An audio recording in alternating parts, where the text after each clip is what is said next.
স্পাইডারম্যানের নতুন একটা সিরিজ চলে এসেছে। এই জিনিসটা তোমরা অনেকেই জেনে গেছো, তবে যেটা জানো না সেটা হচ্ছে কতটা স্পেশাল এই স্পাইডারম্যান। তবে হ্যাঁ, তোমরা যে টিপিক্যাল স্পাইডারম্যান সম্পর্কে জানো এটা কিন্তু ওইরকম স্পাইডারম্যান না। ইভেন এই স্পাইডারম্যানে আমাদের মেইন ক্যারেক্টার কিন্তু পিটার পার্কার না। এই স্পাইডারম্যানে আমাদের মেইন ক্যারেক্টার হচ্ছে বেন রেলি। সে একটা প্রাইভেট ইনভেস্টিগেটর, আর এই কাহিনীটা কিন্তু সেট হচ্ছে 1930 সালের দিকে। আর এই কাহিনীটার মধ্যে তোমরা ব্যাটম্যানের একটা ফিল পাবা, মানে এটাকে তোমরা অনেকটা ব্যাটম্যান আর স্পাইডারম্যানের একটা মিক্স ভাবতে পারো, বাট এটা অ্যাকচুয়ালি স্পাইডারম্যানই, বাট স্পাইডারম্যান অন্য ইউনিভার্সের। স্পাইডারম্যানের যে অনেকগুলো ইউনিভার্স আছে সেটা কিন্তু তোমরা আগেই জানো। সো এটা অন্য একটা ইউনিভার্সের স্পাইডারম্যান সম্পর্কের কাহিনী, যে ইউনিভার্সে স্পাইডারম্যান অনেক বুড়ো হয়ে গেছে আর সে এখন একটা প্রাইভেট ইনভেস্টিগেটর হিসেবে কাজ করে। আর মজার ব্যাপারটা হচ্ছে এই ইউনিভার্সে কিন্তু তাকে স্পাইডারম্যান হিসেবে কেউ জানে না। এই ইউনিভার্সে তাকে সবাই দা স্পাইডার হিসেবে জানে। তো এই সিরিজটার কাহিনী আসলে কেমন সেটাই জানবো আজকের এই ভিডিওটাতে। তো আমি আর কথা না বাড়িয়ে সরাসরি মূল ভিডিও শুরু করছি। গল্পের শুরুতে আমরা একটা আওয়াজ শুনতে পাই, এটা মূলত বেন রেলেরই আওয়াজ। সে এখানে তার নিজের পুরনো দিনগুলোর ব্যাপারে কথা বলছিল, যখন তাকে সবাই দ্য স্পাইডার নামে চিনত। সে এমন একটা হিরো ছিল যে সবসময় মানুষদেরকে সাহায্য করার জন্য সবার আগে পৌঁছে যেত। নিজের এই পুরো কাহিনী শোনাতে শোনাতেই সে একটা জুয়েলারি স্টোরে ঢুকে পড়ে এবং সেখানে অস্ত্র হাতে ডাকাতি করতে আসা ডাকাতদেরকে আটকে দেয়। কিন্তু এরপরেই সে জানায় সে কেন শেষ পর্যন্ত এই হিরোর জীবনটা ছেড়ে দিয়েছে। আসলে বেনের মনে পড়ে যায় রুবির কথা। এটাই সেই মেয়ে যাকে সে পাগলের মতো ভালোবাসতো, যাকে সে বিয়ে করতে চেয়েছিল। খুশিতে ভরা সেই স্মৃতিগুলোতে তারা একসাথে ডান্স করছিল। ঠিক তখনই বেন জানায় যে রুবি তাকে ছেড়ে অনেক আগেই মারা গেছে। সে রুবিকে তার এনগেজমেন্ট রিংটা পর্যন্ত দেওয়ার সুযোগ পায়নি। রুবি প্রায়ই তাকে একটা কথা মনে করিয়ে দিত, বড় শক্তির সাথে সবসময় বড় একটা দায়িত্বও আসে। মানে তুমি যখন অনেক বেশি পাওয়ারফুল হবে তখন তোমাকে অনেক বড় বড় দায়িত্বও পালন করতে হবে। কিন্তু রুবিকে চিরদিনের মতো হারিয়ে ফেলার পর বেনের মনে হতে থাকে যে মানুষটা তার জীবনে সবচেয়ে বেশি দামি ছিল সে তো তাকেই রক্ষা করতে পারেনি, তাহলে এই হিরোর জীবন কাটিয়ে আর কি হবে। আর এই কারণেই মূলত আজ থেকে 5 বছর আগে সে নিজের স্পাইডার পরিচয়টা ছেড়ে দেয় এবং একটা সাধারণ মানুষের মতো জীবন কাটাতে শুরু করে। এখন বর্তমান সময়ে বেন একজন স্ট্রাগল করতে থাকা প্রাইভেট ইনভেস্টিগেটর, মানে সে কন্ট্রাক্ট অনুযায়ী লুকিয়ে লুকিয়ে অন্য মানুষদের উপরে নজর রাখে। একদিন একটা বারের ভেতরে সে জেমস এডিসন নামের একটা লোকের পিছু নেয়। আসলে এই শহরের সবচেয়ে পাওয়ারফুল মাফিয়া ডন সিলভারম্যানের হাভেলিতে কিছুদিন আগেই একটা রহস্যময় হামলা হয়েছিল। ওই ঘটনার পর তার সবচেয়ে বিশ্বস্ত লোক উইনস্টনকে হামলাকারীদের এবং তাদের সাথে যুক্ত বাকি মানুষদেরকে খুঁজে বের করার দায়িত্ব দেওয়া হয়। এই ইনভেস্টিগেশন চলাকালীন উইনস্টনের মনে জেমস এডিসনকে নিয়ে সন্দেহ জাগে আর সে তার উপরে নজর রাখার কাজটা দেয় বেন রেলিকে। ঠিক এই কারণেই ওই রাতে বেন এডিসনের পিছু নিচ্ছিল, কিন্তু হঠাৎ করেই এডিসন রাস্তার দিকে দৌড়াতে শুরু করে। বেনও তখন তার পেছনে দৌড়ায়। ঠিক তখনই একটা গাড়ি এসে তাকে অনেক জোরে ধাক্কা মারে। ওই গাড়িটার মধ্যে একটা আর্মড লোক ছিল, মানে তার কাছে অনেক অস্ত্র ছিল। এই লোকটা আসলে নিজেও এডিসনের পেছনেই পড়েছিল। এই ধাওয়া পাল্টা ধাওয়ার কারণে তারা দুজনেই স্ট্যান্ডার্ড অয়েল কোম্পানি পর্যন্ত পৌঁছে যায়। সেখানে হঠাৎ করেই এডিসনের 2 হাত দাউ দাউ করে আগুনে জ্বলে ওঠে। ঠিক ওই মুহূর্তেই সেই বন্দুকধারী লোকটা এডিসনকে উদ্দেশ্য করে বেশ কয়েক রাউন্ড গুলি চালিয়ে দেয়। এর ফলে পাশে পড়ে থাকা তেলের মধ্যে আগুন লেগে যায় আর সেখানে বিশাল বড় একটা বিস্ফোরণ হয়। বেন কোনো রকমে সেই বিস্ফোরণ থেকে নিজেকে বাঁচিয়ে সার্ভাইভ করতে পারে। তখন সে জানতে পারে যে এই হামলাকারী লোকটাও আসলে তার মতোই একজন প্রাইভেট ইনভেস্টিগেটর, যার নাম হলো প্যাট্রিক ডোনাগল। ডোনাগল তাকে জানায় যে উইংস্টন নামের একটা লোক তাকে এডিসনকে মেরে ফেলার জন্য হায়ার করেছিল। পরের দিন সকালে বেন তার ভাঙাচোরা অফিসে ফিরে আসে। সেখানে তার সেক্রেটারি জেনেট তাকে মনে করিয়ে দেয় যে তাদের উপরে বিলের বোঝা দিন দিন বেড়েই চলেছে। তার মানে তাদের কাছে জাস্ট নর্মাল বিল পরিশোধ করার মতো পর্যাপ্ত পরিমাণে টাকা নেই, তাদের ঋণের পরিমাণ বাড়ছে। ঠিক ওই সময় মিস্টার কার্ডি নামের একজন ধনী ব্যক্তি বেনের অফিসে আসে। সে বেনকে তার স্ত্রীর উপরে নজর রাখার কাজ দেয়, কারণ তার সন্দেহ ছিল যে তার স্ত্রী অন্য কারোর সাথে অ্যাফেয়ার করছে। অন্যদিকে সাংবাদিক রবিন রবার্টসন সেই এডিসনের কেসের বিস্ফোরণের ব্যাপারে ইনভেস্টিগেশন করছিল। রবিন একটা ডাইনারে বেনের সাথে দেখা করে এবং বলে দ্য স্পাইডার গায়েব হয়ে যাওয়ার পর থেকে এই শহরের ক্রাইম একদম অনেক বেশি আউট অফ কন্ট্রোল হয়ে গেছে। রবিন খুবই ভালো করেই জানতো যে বেনই আসল স্পাইডার, তাই সে তাকে আবারও মানুষদেরকে সাহায্য করার জন্য মোটিভেট করে। বিশেষ করে সে বেনকে এটা মনে করিয়ে দেয় যে রুবি বেঁচে থাকলে এটাই চাইতো, রুবিও চাইতো যেন বেন অন্য মানুষদেরকে সাহায্য করে। যাই হোক, পরে বেন ওই কেসটা নেয়। পরের সিনে আমরা দেখতে পাই বেন কার্ডির স্ত্রীর পিছু নিতে নিতে একটা লাক্সারিয়াস হোটেলে গিয়ে পৌঁছায়। ছাদ থেকে দূরবীনের স্কোপ দিয়ে নজর রাখার সময় সে দেখে যে ওই মহিলা একটা পেন্ট হাউস স্যুটের ভেতর যাচ্ছে। সেখানে একটা বয়স্ক লোক ওই মহিলাটার সাথে অনেক অভদ্র আচরণ করছিল বা তাকে অনেক বেশি বিরক্ত করছিল। বেন তখন লুকিয়ে থেকে চুপচাপ নিজের ওয়েব বা মাকড়সার জাল ওই লোকটার হাতের উপরে মারে। এইটার সুযোগ নিয়ে ওই মহিলাটা সেখান থেকে পালিয়ে যায় আর বেনও কাউকে কিছু জানতে না দিয়ে চুপচাপ সেখান থেকে বের হয়ে আসে। পরের দিন উইনস্টন সরাসরি সরাসরি বেনের অফিসে গিয়ে পৌঁছায় এবং এডিসনের কাজের পেমেন্ট করতে আসে, কিন্তু বেন তার কাছে আগের চেয়ে অনেক বেশি টাকা ডিমান্ড করে, কারণ সে ততক্ষণে জেনে গিয়েছিল যে এই মিশনে অন্য একজন প্রাইভেট ইনভেস্টিগেটরকেও হায়ার করা হয়েছিল। এই কথাটা শুনে উইংস্টন প্রচন্ড পরিমাণে রেগে গিয়ে নিজের বন্দুক বের করে, কিন্তু ঠিক তখনই জেনেট নিজের বন্দুক বের করে উল্টো তার দিকেই তাক করে, আর এই কারণে সে পিছু হটতে বাধ্য হয়। অফিস থেকে বের হওয়ার পর ডোনাগল চোরের মতো লুকিয়ে লুকিয়ে উইংস্টনের পিছু নেয় এবং সোজা সিলভারম্যানের হাবিলিতে গিয়ে পৌঁছায়। সেখানে বেন এবং ডোনাগল দুজনেই শুনতে পায় যে সিলভারম্যান বলছে এডিসনের কাছে নাকি অনেক অদ্ভুত রকমের পাওয়ার ছিল। এরপর উইংস্টনকে আদেশ দেওয়া হয় সে যেন যে কোনো উপায়ে তাকে খুঁজতে থাকে, মানে তারা যে কোনো উপায়ে উইংস্টনের পাওয়ারটাকে আসলে নিতে চাইছিল। ওদিকে অফিসে বসে জেনেট হোটেলের সেই ঘটনার ছবিগুলো ডেভেলপ করছিল, যে ছবিগুলো মূলত বেন লুকিয়ে লুকিয়ে তুলেছিল। সেই ছবিগুলো থেকে একটা অনেক বড় সত্যি সামনে আসে। জানা যায় যে কার্ডির স্ত্রী আসলে যে লোকটার সাথে দেখা করেছিল সেটা আর অন্য কেউ না, সে হলো নিউ ইয়র্কের মেয়র অ্যালফ্রেড মরিস। তবে বেন এই নোংরা অ্যাফেয়ার্স এর কথা সবার সামনে ফাঁস করতে বারণ করে দেয় এবং কার্ডির দেওয়া সেই টাকাটাও তাকে ফেরত দিয়ে দেয়। আসলে শহরের এইসব প্রভাবশালী মানুষদের নোংরামি আর করাপশনের মধ্যে সে নিজেকে জড়াতে চাইছিল না। কিছুদিন পর রবিন খোঁজ নিয়ে জানতে পারে যে হোটেলে দেখা করতে যাওয়া ওই মহিলার নাম হচ্ছে ক্যাট হার্ডি। সে সিলভারম্যানের নাইট ক্লাবে অ্যালকোভে পারফরমেন্স করে। এরপরে ব্যান আর রবিন দুজন মিলে মর্গে পৌঁছায় যাতে এডিসনের লাশের ইনভেস্টিগেশন করা যায়। সেখানে গিয়ে তারা একটা চরম অদ্ভুত জিনিস দেখতে পায়। যদিও এডিসনের মৃত্যু একটা ভয়ানক আগুন লাগা আর বিস্ফোরণের কারণে হয়েছিল, তবে তার সত্ত্বেও তার শরীরে পুড়ে যাওয়ার একটা দাগও ছিল না। তার পুরো শরীরে ছিল শুধুমাত্র গুলির চিহ্ন। এই ঘটনা দেখার পর ব্যানের পুরো বিশ্বাস হয়ে যায় যে এই কেসে এমন কিছু একটা ব্যাকগ্রাউন্ডে চলছে যা সাধারণ মানুষদের চিন্তা ভাবনার চেয়েও অনেক বেশি বড়। ওদিকে আলকোভ ক্লাবের ভেতরে ব্যান বসে ক্যাটের পারফরমেন্স দেখছিল, আর ঠিক অন্য পাশে উইংস্টন আর সিলভারম্যান একটা গোপন মিটিং এ ব্যস্ত ছিল। এই সময়ের মধ্যেই সিলভারম্যানের গুন্ডারা ডোনাগলকে হাতে নাতে ধরে ফেলে এবং এডিসনের সেই অদ্ভুত শক্তির ব্যাপারে তাকে জিজ্ঞাসা করতে থাকে আর তাকে অনেক বেশি মারতে থাকে। যখন ডোনাগল এই সত্যিটা স্বীকার করে নেয় যে এডিসনের কাছে সত্যি অলৌকিক ক্ষমতা ছিল, তখন সিলভারম্যান কোনো রকম দয়া না দেখিয়ে তার গলা কেটে তাকে সরাসরি মেরে ফেলে। এরপর সে তার লোকেদের নির্দেশ দেয় যেন তারা এডিসনের লাশটা খুঁজে বের করে এবং বেনের ঠিকানা খোঁজ লাগায়। কিছুক্ষণ পর বেন ক্লাবের বাইরে ক্যাটের সাথে দেখা করে এবং হোটেলের সেই কেসের সমস্ত ছবি তার হাতে তুলে দেয়। ছবিগুলো নেওয়ার পরেই ক্যাটের বডিগার্ড ফিন্ট মার্কো সাথে সাথে বেনের পিছু নেওয়া শুরু করে। তাদের দুজনের মধ্যে মোটামুটি একটা ফাইট চলতে থাকে। এই ধাওয়া আর ফাইট শেষ পর্যন্ত একটা আন্ডার কনস্ট্রাকশন বিল্ডিং এর ছাদে গিয়ে পৌঁছায়। লড়াইয়ের শুরুতে ফিন্ট খুবই সহজে বেনের উপরে ভারী পড়ছিল, সে তাকে ডমিনেট করছিল। বেন তার সাথে পারছিল না, কিন্তু ফাইট চলার মাঝখানেই হঠাৎ করেই একটা অদ্ভুত ঘটনা ঘটে। ফিন্টের পুরো শরীর আস্তে আস্তে বালিতে রূপান্তর হতে শুরু করে। নিজের এই নতুন পাওয়ার ব্যবহার করে ফিন্ট এক ঝটকায় বেনকে বিল্ডিং এর উপর থেকে নিচে ফেলে দেয়, মানে সে আসলে স্যান্ডম্যান। তবে বেনও কম না, সে নিজের ওয়েব বা জালের সাহায্যে নিজেকে সামলে নেয় এবং আবারও উপরে উঠে আসে এবং ফুল অ্যাকশন এখানে শুরু হয়। শেষ পর্যন্ত সে ফিন্টকে অনেক বেশি মারতে থাকে এবং মারতে মারতে সে ফিন্টকে অজ্ঞান করে দেয়। ঠিক তখনই সেখানে ক্যাট চলে আসে এবং বেনকে বলে সে যেন ওদের দুজনকে একা ছেড়ে দেয় আর ওখান থেকে চলে যায়। যাই হোক, পরের দিন সকালে আমরা দেখতে পাই ক্যাট প্রচন্ড ভয় পেয়ে আর নার্ভাস অবস্থায় বেনের অফিসে এসে পৌঁছায়। সেই রাতের ফাইট হওয়ার পর থেকে ফিন্ট হঠাৎ করেই গায়েব হয়ে গেছে, আর ফিন্টকে খুঁজে বের করার জন্যই সে মূলত বেনকে হায়ার করতে চায়। ক্যাট জানায় যে ফিন্ট কেবল তার বডিগার্ডই ছিল, তার পার্সোনাল লাইফের ব্যাপারে সে প্রায় কিছুই জানে না, সে শুধু তার বাড়ির ঠিকানাই জানতো। তখন জেনেট বলে যে ফিন্ট আসলে কোনো একটা স্যান্ড মনস্টারের মতো জিনিসে বদলে যাচ্ছে বা বালুর দানবের মতো বদলে যাচ্ছে।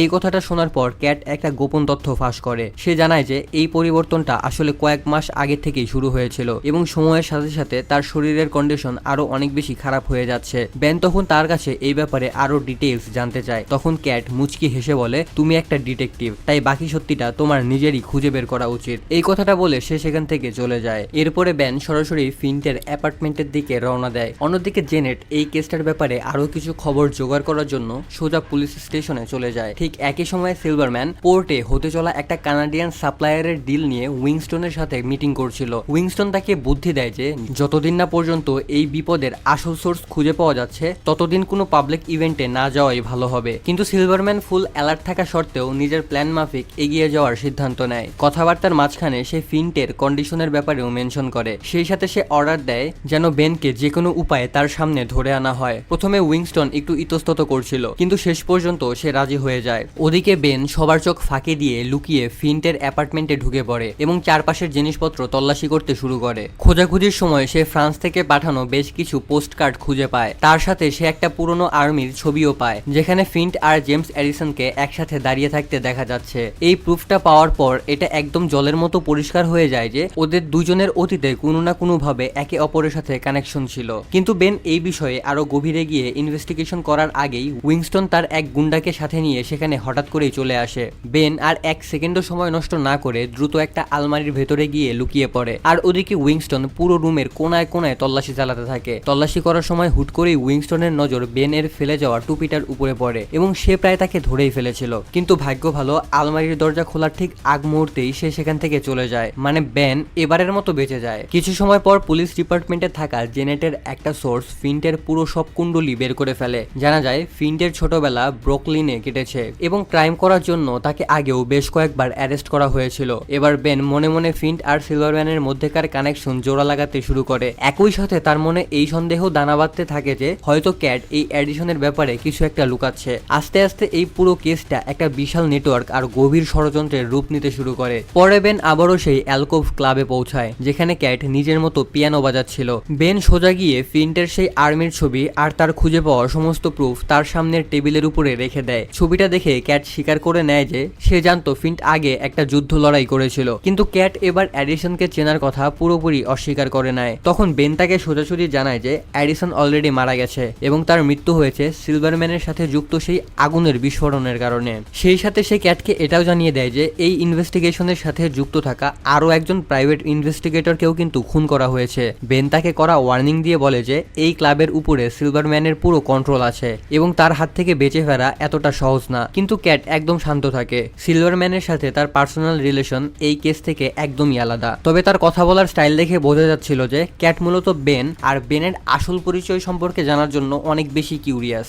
বেন কথা শেষ করে ওখান থেকে বেরিয়ে যায়, কিন্তু তারপরেও সে কেটের উপরে পুরোপুরি ভরসা করতে পারছিল না। ওদিকে ক্লাবের বাইরে কিছুটা দূরে দাঁড়িয়ে ফিন্ট এই সবকিছুই দেখছিল। তার শরীরের অর্ধেক অংশ ততক্ষণে বালুতে রূপান্তর হয়ে গিয়েছিল, তবে তারপরেও সে চুপচাপ দূর থেকে ক্যাটের উপরে নজর রাখছিল। কিছু সময় পর হঠাৎ করে বেনের অ্যাপার্টমেন্টে দুজন লোক এসে হামলা করে দেয়। ঠিক ওই মোমেন্টে তার ভেতরে থাকা স্পাইডার পাওয়ারগুলো হঠাৎ করেই কাজ করা বন্ধ করে দেয়, যার কারণে সে পুরোপুরি অসহায় হয়ে পড়ে। মানে বেন স্পাইডার হওয়া সত্ত্বেও তার ভেতরের স্পাইডারের কোনো পাওয়ারই কাজ করছিল না। হামলাকারীরা খুবই সহজে তাকে কাবু করে ফেলে এবং নিজেদের সাথে ধরে নিয়ে যেতে থাকে। কিন্তু রাস্তার মাঝপথেই হঠাৎ করে বেনের সেই পাওয়ারগুলো জেগে ওঠে। সে খুবই সহজে এই লোকগুলোকে মেরে সেখানে অজ্ঞান করে দেয়। এরপর সে চলন্ত গাড়ি থেকে সোজা নিচে লাফ দেয় এবং কোনো রকমে সেখান থেকে পালিয়ে যায়। এরপর পালিয়ে গিয়ে সে একটা ব্রিজের নিচে গিয়ে লুকিয়ে পড়ে। অন্য এক জায়গায় রবিন আর বেন দুজন মিলে মেয়র অ্যালফ্রেড মরিসের ইলেকশন ক্যাম্পেইন বা নির্বাচন প্রচারণী দেখছিল। মেয়র স্টেজে দাঁড়িয়ে সাধারণ মানুষদের সামনে শহরের অনেক উন্নতি আর স্ট্যাবিলিটি আনার ব্যাপারে অনেক বড় বড় প্রতিশ্রুতি দিচ্ছিল। রবিন আবার সেই এডিসনের কেসটা নিয়ে কথা বলতে চাইলে বেন তাকে এই বিষয়ে একটু সাবধানে থাকার পরামর্শ দেয়, কিন্তু রবিন এত সহজে এই স্টোরির পিছু ছাড়তে একদমই রাজি না। এরপরে সে একটা ক্লুর সূত্র ধরে শহরের একটা ভাঙাচোরা একটা বাড়ির সামনে গিয়ে পৌঁছায়। সেখানে থাকা একটা লোক যখন শোনে যে এডিসন মারা গেছে তখন সে বেশ অদ্ভুত আর অস্বাভাবিক রিয়াকশন দেয়। সে জানায় এডিসনের ভেতরে আগুন নিয়ন্ত্রণ করার মতো অবিশ্বাস্য পাওয়ার তৈরি হয়েছিল। তার মানে আমরা এখানে বুঝতে পারি এডিসনের মধ্যে যে পাওয়ারটা ছিল সেটা আসলে আগুনকে কন্ট্রোল করার পাওয়ার। যাই হোক, এর সাথে সাথে সে রবিনকে জেফ্রি হোটেলে যাওয়ার কথাও বলে। তার ধারণা ছিল যে এডিসনের স্ত্রী হয়তো এই পুরো ফায়ারের কেসটার ব্যাপারে আরো অনেক বড় কোনো গোপন তথ্য জানে। ওদিকে সিলভারম্যানের গুন্ডারা হঠাৎ করেই বেনের অফিসে হানা দেয়। তারা ভেতরে ঢুকেই জেনেটকে খুবই বাজেভাবে থ্রেট বা হুমকি দেয়। তারপর তারা সেখান থেকে চলে যায়। বেন যখন কিছুক্ষণ পর অফিসে ফিরে আসে তখন সে দেখে যে জেনেট ভয়ে থরথর করে কাঁপছে। বেন তখন ডিসিশন নেয় যে জেনেটের এই অফিসে থাকাটা আর একটুও নিরাপদ না। বেনের প্রতি জেনেটের যথেষ্ট মায়া আর কেয়ার থাকা সত্ত্বেও নিজের জীবনের সুরক্ষার কথা চিন্তা করে সে এই চাকরিটা ছাড়ার কথা ফাইনালি ডিসিশন নিয়ে নেয়। জেনেট চলে যাওয়ার পর বেন ঘরের এক কোনায় লুকিয়ে রাখা একটা বক্স থেকে তার সেই পুরনো স্পাইডার স্যুটটা বের করে, কিন্তু সে আবারও নতুন করে একদম ফাইটে নামার জন্য চূড়ান্ত সিদ্ধান্তটা নিতে পারছিল না। যাই হোক, ঠিক এই সময়ের মধ্যে রবিন গিয়ে মিসেস এডিসনের সাথে দেখা করে, মানে এডিসনের স্ত্রীর সাথে গিয়ে দেখা করে। সে বেনের কাছে এই সত্যিটা কনফার্ম করে যে মারা যাওয়ার কয়েক মাস আগে থেকেই জেমস এডিসনের মধ্যে অদ্ভুত কিছু পরিবর্তন আসছিল। তার শরীরের মধ্যে আগুনের বেশ কিছু ফুলকি ডেভেলপ করছিল। তবে এই কাজের পেছনে আসলে কে ছিল বা তাকে কে হায়ার করেছিল সেটা সে বলতে পারেনি। অন্যদিকে আমরা দেখতে পাই ফিন্টের সাথে দেখা করতে একটা রহস্যময় লোক আসে। সে এসে তাকে জানায় যে এডিসন তো মারা গেছেই, তবে তার উপরে এক সাংবাদিক এখন পুরো কেসটার পেছনে হাত ধুয়ে লেগে আছে। ফিন্ট তার কাছে স্বীকার করে নেয় যে তার শরীরের কন্ডিশন দিন দিন আরো অনেক বেশি খারাপ হয়ে যাচ্ছে। সে এখন ফিল করতে পারছে যে তার বালি হয়ে যাওয়ার এই পরিবর্তনটা এখন পার্মানেন্ট বা স্থায়ী হয়ে যাচ্ছে। মানে সে বালু হয়ে যাচ্ছে, বাট বালু হয়ে যাওয়ার পর সে আর মানুষ রূপে ফিরে আসতে পারছে না। সেই লোকটা তখন তাকে আইডিয়া দেয় যে পরিস্থিতি আরো আউট অফ কন্ট্রোল হয়ে যাওয়ার আগেই তাদের সবার একজোট হয়ে যাওয়া উচিত। ঠিক ওই সময়ই ওইদিকে পোর্টের কাছে উইংস্টন পুরো সিকিউরিটি সেটআপ ভালো করে চেক করে নেয় এবং সবকিছু পারফেক্ট দেখে সিলভারম্যানের গাড়িকে আগে এগিয়ে যাওয়ার গ্রিন সিগন্যাল দেয়। কিন্তু গাড়িগুলো কিছু দূর মাঝ রাস্তায় এগিয়ে যাওয়ার পরেই হঠাৎ করেই তাদের সবগুলো গাড়ির উপরে স্বয়ং দা স্পাইডার এসে অনেক পাওয়ারফুল একটা হামলা চালিয়ে দেয়। সে চোখের পলকে সিকিউরিটির সমস্ত গাড়িগুলোকে একদম অকেজো করে দেয় এবং ফুল অ্যাকশন মোডে সোজা গিয়ে ডন সিলভারম্যানের গাড়ির সামনে এসে দাঁড়ায়। দা স্পাইডার সিলভারম্যানকে অনেক কড়াভাবে ওয়ার্নিং দিয়ে বলে যে সে যেন বেন এবং তার কাছের মানুষদের কাছ থেকে অনেক দূরে থাকে, আর তা না হলে এর ফল তাকে মারাত্মকভাবে ভুগতে হবে। দা স্পাইডার যখন বুঝতে পারে যে সিলভারম্যান অনেক ভয় পেয়ে গেছে তখন সে দ্রুত এক পলকের মধ্যে সেখান থেকে গায়েব হয়ে যায়।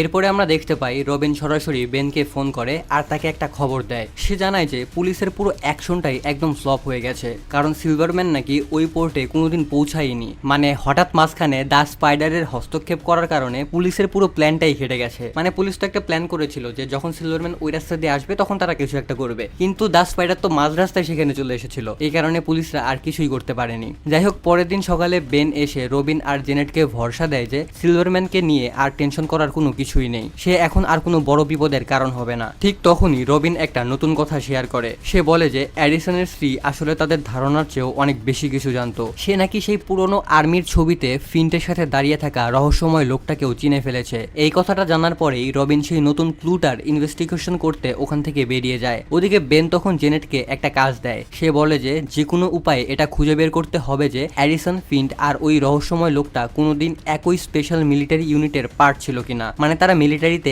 একই সাথে কাজ করতো কিনা। কারণ অফিসিয়াল রেকর্ড অনুযায়ী তাদের ইনভেস্টিগেশন গুলোর প্যারামিটার বা ডাটা একে অপরের সাথে একদমই ম্যাচ করছিল না। কিছু সময় পর স্বয়ং সিলভারম্যান নিজেই গুটি গুটি পায়ে বেনের অফিসে এসে হাজির হয়। সে বেনকে একটা নতুন কাজ দেয়। তার নিজের গ্যাং বা সংগঠনের ভেতরে লুকিয়ে থাকা বিশ্বাসঘাতককে খুঁজে বের করতে হবে। সিলভারম্যানের ধারণা ছিল যে লোকটা বাইরে অ্যাডিসনকে সমস্ত ইনফরমেশন লিক করে দিয়েছিল সে এখনো তাদের ভেতরেই অ্যাক্টিভ আছে, মানে তাদের নিজেদের মধ্যেই কেউ একজন তাদের সাথে বিশ্বাসঘাতকতা করছে। সে বেনকে এই কাজের জন্য অনেক বড় একটা অ্যামাউন্টের টাকা অ্যাডভান্স হিসেবে দিয়ে দেয় এবং কাজ সাকসেসফুল হলে তাকে অনেক বেশি টাকা দেওয়ার প্রমিস করে। টাকাটা হাতে নেওয়ার সময় বেন একটা জিনিস খুবই ভালোভাবে নোটিস করে। সে দেখে ওই টাকার নোটগুলোর উপরে একটা বিশেষ ধরনের মার্ক বা চিহ্ন দেওয়া আছে। পরে সে আরো জানতে পারে যে ক্যাটের কাছে থাকা টাকার উপরেও ওই ঠিক একই রকমের চিহ্ন মার্কিং করা আছে। এই জিনিসটা দেখার পর তার উপরে অনেক বেশি সন্দেহ জাগে। এখানে আসলে অনেক লোক একে অপরের উপরে কড়া নজর রাখার জন্য আলাদা আলাদা ট্র্যাকিং সিস্টেম ইউজ করছে। মানে এখানে কেউই আসলে কাউকে বিশ্বাস করতে পারছে না, সবাই সবার উপরে নজর রাখার জন্য এরকম বিভিন্ন পদ্ধতি অবলম্বন করছে। ওদিকে হাসপাতালে গিয়ে বেন খুবই গোপনে একটা ইনভেস্টিগেশন চালায়। সেখান থেকে সে জানতে পারে যে রিসেন্টলি পুলিশের যে রেড বা অভিযানটা চালানো হয়েছে সেটার অর্ডার ডিরেক্ট মেয়র অ্যালফ্রেড দিয়েছিল। মানে মেয়র অ্যালফ্রেড মরিসের অর্ডারেই সেই পুলিশি অভিযানটা চালানো হয়েছিল। অন্য একটা জায়গায় আমরা দেখতে পাই রবিন আবারও সেই পুরনো গলির ভেতরে ফিরে যায় যেখানে প্রথমবার সেই ইনফরমারের সাথে তার দেখা হয়েছিল। কিন্তু ঠিক তখনই সেখানে পুলিশ হঠাৎ করেই হাজির হয়ে যায়। পুলিশের এই হঠাৎ হামলার পরেই ওই ইনফরমার লোকটার শরীরে একটা অদ্ভুত রকমের চেঞ্জ আসে। সে তখন অদ্ভুত একটা রূপ ধারণ করে। ঠিক একই সময়ে সেখানে হঠাৎ করে ফিন্টো চলে আসে। এরপর তারা দুজন মিলে একসাথে ওখানকার পুলিশ অফিসারদের উপরে হামলা শুরু করে দেয়। সেখানে তখন ফাইট শুরু হয়। রবিন কিন্তু একটুও ভয় না পেয়ে এই পুরো ঘটনাটার বেশ কিছু এক্সক্লুসিভ ছবি নিজের ক্যামেরায় বন্দি করে নেয়। এরপরে বেন সেই মিস্টার কার্ডির পিছু নেয়, যার নাম আসলে জানা যায় হিক্স। হিক্স বেনের কাছে সব সত্যি স্বীকার করে নেয়। সে তখন বেনকে বলে যে সে এই সমস্ত ভেতরের ইনফরমেশন মেয়রের অফিস থেকে পেয়েছিল এবং সে মূলত এই খবরটা বাইরে বিক্রি করে অনেক বড় একটা টাকা ইনকাম করতে চেয়েছিল। এই কথাগুলো শোনার মাঝখানেই বেন হুট করে ফিল করতে পারে যে বাইরে থেকে কোনো একটা অজানা ব্যক্তি আড়াল থেকে তাদের উপরে কড়া নজর রাখছে। এরপরে ক্যাট বেনের সাথে দেখা করে এবং তাকে জানায় যে ফিন্ট তার প্রতি 100% লয়াল ঠিকই, কিন্তু তার মেন্টাল কন্ডিশন বা মানসিক অবস্থা এই মুহূর্তে মোটেও স্টেবল না। সে তাকে এটাও সতর্ক করে দেয় যে ব্যাকগ্রাউন্ড থেকে সিলভারম্যানই আসলে এই পুরো গেমটা কন্ট্রোল করছে। ঠিক তখনই সেখানে খটখট করে উইংস্টন চলে আসে। উইংস্টন তখন তাদেরকে বলে যে তাদের দলের আসল বিশ্বাসঘাতককে সে নিজেই খুঁজে বের করবে এবং সে নিজের হাতে তাকে মেরে ফেলবে। সেই সাথে সে বেনকেও অনেক কড়া ওয়ার্নিং দিয়ে বলে যে এই কেস সংক্রান্ত আগামী দিনের সমস্ত ইনফরমেশন যেন শুধু তাকেই দেওয়া হয়। মানে বেন যেন অন্য কাউকে এই কেসের ইনফরমেশন না দেয়, যেন বেন শুধুমাত্র উইংস্টনকেই এই কেসের ইনফরমেশন গুলো দেয়। এটা নিয়ে সে বেনকে মূলত হুমকি দিয়ে যায়। উইংস্টন ওখান থেকে চলে যাওয়ার পর বেন আরো একটা মারাত্মক চমকে যাওয়ার মতো জিনিস নোটিস করে। সে দেখে একটু আগে উইনস্টন তাকে যে টাকাটা দিল ওইটার উপরেও ওই ঠিক একই রকমের স্পেশাল মার্ক বা চিহ্ন বসানো আছে। ওদিকে রবিন অনেক খোঁজাখুঁজি করার পর অবশেষে সেই রূপ বদলানো অদ্ভুত লোকটার আসল পরিচয় বের করে ফেলে। জানা যায় যে ওই লোকটা অন্য কেউ না, সে হলো আসলে লোনি লিঙ্কন। এরপর জেনেটও একটা পুরানো ফাইল থেকে এই ডেটা কনফার্ম করে যে অতীতে আর্মি মিশন থেকে লোনি, অ্যাডিসন আর ফিন্ট এই তিনজনকে একসাথে রেস্কিউ করা হয়েছিল। একটা আর্মি মিশনে তারা ফেসে গিয়েছিল আর সেখান থেকেই তাদেরকে রেস্কিউ করা হয়। আর ভিডিওর এই পর্যায়ে একটা ছোট্ট কমার্শিয়াল বিজ্ঞাপন রয়েছে। বাংলাদেশে অনেক স্কিল ট্রেডার রয়েছে, কিন্তু তাদের ক্যাপিটাল কম থাকার কারণে তারা প্রফিট করতে পারে না। আর এই সমস্যার সমাধান নিয়ে এসেছে বাইনারি ফান্ডেড। বাইনারি ফান্ডেড হচ্ছে একটা বাইনারি ট্রেডিং প্ল্যাটফর্ম, আর এখানে বিভিন্ন ধরনের চ্যালেঞ্জ রয়েছে। আর ওই চ্যালেঞ্জগুলো যদি আপনি পাস করে তাদেরকে প্রমাণ করতে পারেন যে আপনি একজন স্কিলফুল ট্রেডার, তাহলে তারা আপনাকে কিন্তু ফান্ড দেবে। আর সেই ফান্ড দিয়ে আপনি ট্রেড করে যা প্রফিট করবেন তা আপনার সাথে ভাগাভাগি করবে। এবং অনেক অভিজ্ঞ ট্রেডার এখন বাইনারি ফান্ডেড বেছে নিচ্ছে, কারণ তাদের উইথড্র সিস্টেম সব থেকে ফাস্ট আর তাদের সিস্টেমটা একদমই স্মুথ। সুতরাং কেউ যদি মনে করেন আপনার স্কিল রয়েছে, তাহলে ফান্ডের চিন্তা বাদ দিন, আপনার জন্য রয়েছে বাইনারি ফান্ডেড। তো এবার চলো আমরা মূল ভিডিওতে যাই। কিন্তু সমস্যা তখন তৈরি হয় যখন রবিন এই পুরো ঘটনার উপর একটা ধামাচাওয়া দেওয়া রিপোর্ট পাবলিশ করতে যায়। তার খবরের কাগজের অফিস তার লেখা আর্টিকেল বা রিপোর্ট নিজের ইচ্ছা মতো অনেক কাটছাট আর বদল করে দেয়। এই ঘটনায় সে অনেক বেশি রেগে যায় এবং প্রচন্ড পরিমাণে ফ্রাস্ট্রেটেড হয়ে পড়ে। এরই মধ্যে বেনের খটকা লাগতে শুরু করে যে হয়তো ক্যাটকে কোনো একটা বড় ষড়যন্ত্র বা চক্রান্তের মধ্যে ফাঁসানো হচ্ছে। আর ঠিক অন্যদিকে উইংস্টনও আস্তে আস্তে তার আরো অনেক কাছে চলে আসছিল। পরে বেনের সাথে ভেরা এডিসনের দেখা হয়। সে সিলভারম্যানের ব্যাপারে নিজের মুখ বন্ধ রাখার বিনিময়ে বেনের কাছে $1000 ডিমান্ড করে বসে। বেন একদম নিরুপায় হয়ে নিজের পকেট থেকে সেই টাকাটা তাকে দিয়ে দেয়। কিছু সময় পর স্বয়ং মেয়র অ্যালফ্রেড মরিস নিজে বেনের কাছে আসে। সে শহরে নিজের ক্ষমতা আর আইন শৃঙ্খলা বজায় রাখার স্বার্থে দ্য স্পাইডারের সাহায্যে একটা সিক্রেট কোয়ালিশন বা জোট তৈরি করার প্রপোজাল দেয়। এর কিছুক্ষণ পরেই ফ্র্যাঙ্কি এসে বেনকে খবর দেয় যে ক্যাটকে এইমাত্র ট্রেন স্টেশনের দিকে যেতে দেখা গেছে। বেন এক মুহূর্তও সময় নষ্ট না করে সোজা সেখানে ছুটে যায়। সে তখন ক্যাটের সামনে দাঁড়ায় এবং তাদের দলের বিশ্বাসঘাতক সম্পর্কে কথা বলতে শুরু করে। কিন্তু সে তার মুখ থেকে আসল সত্যিটা জানার ঠিক আগ মুহূর্তেই সেখানে হঠাৎ করেই উইংস্টন তার দলবল নিয়ে চলে আসে। সে এসে বেন, ক্যাট আর ভেরা এই তিনজনকে একসাথে বন্দী করে ফেলে এবং দাবি করে যে এরা তিনজন মিলে একসাথে তাদের টিমের বিরুদ্ধে ষড়যন্ত্র করেছে বা বিশ্বাসঘাতকতা করেছে। এরপর তাদের সবাইকেই একটা নতুন নির্জন জায়গায় নিয়ে যাওয়া হয়। সেখানে সিলভারম্যান নিজে দাঁড়িয়ে ভেরার কাছে পাওয়া সেই টাকাগুলোর বান্ডিলগুলোকে চেক করতে থাকে, যেগুলোর উপরে সেই স্পেশাল মার্কিং করা ছিল। কিন্তু আসল টুইস্ট হলো বেন এখানে আসার আগেই নিজের একটা মাস্টার প্ল্যান বানিয়ে ফেলেছিল। সে আসলে ভেরাকে দেওয়ার আগে ওই নোটগুলোর উপর থেকে উইংস্টনের সেই নিজস্ব চিহ্ন বা মার্কগুলোকে হুবহু নকল বা কপি করেছিল। যখন সিলভারম্যান সেই নোটগুলোর উপরে উইংস্টনের সেই চিহ্নগুলো দেখতে পায়, তখন তার মনে এতদিনের জমে থাকা সন্দেহটা 1 সেকেন্ডের মধ্যে 100% কনফার্ম হয়ে যায়। তাদের সংগঠনের ভেতরের আসল গাদ্দারটা বা আসল বিশ্বাসঘাতক আসলে আর কেউ না, এই আসল বিশ্বাসঘাতকটা হচ্ছে উইংস্টন নিজেই।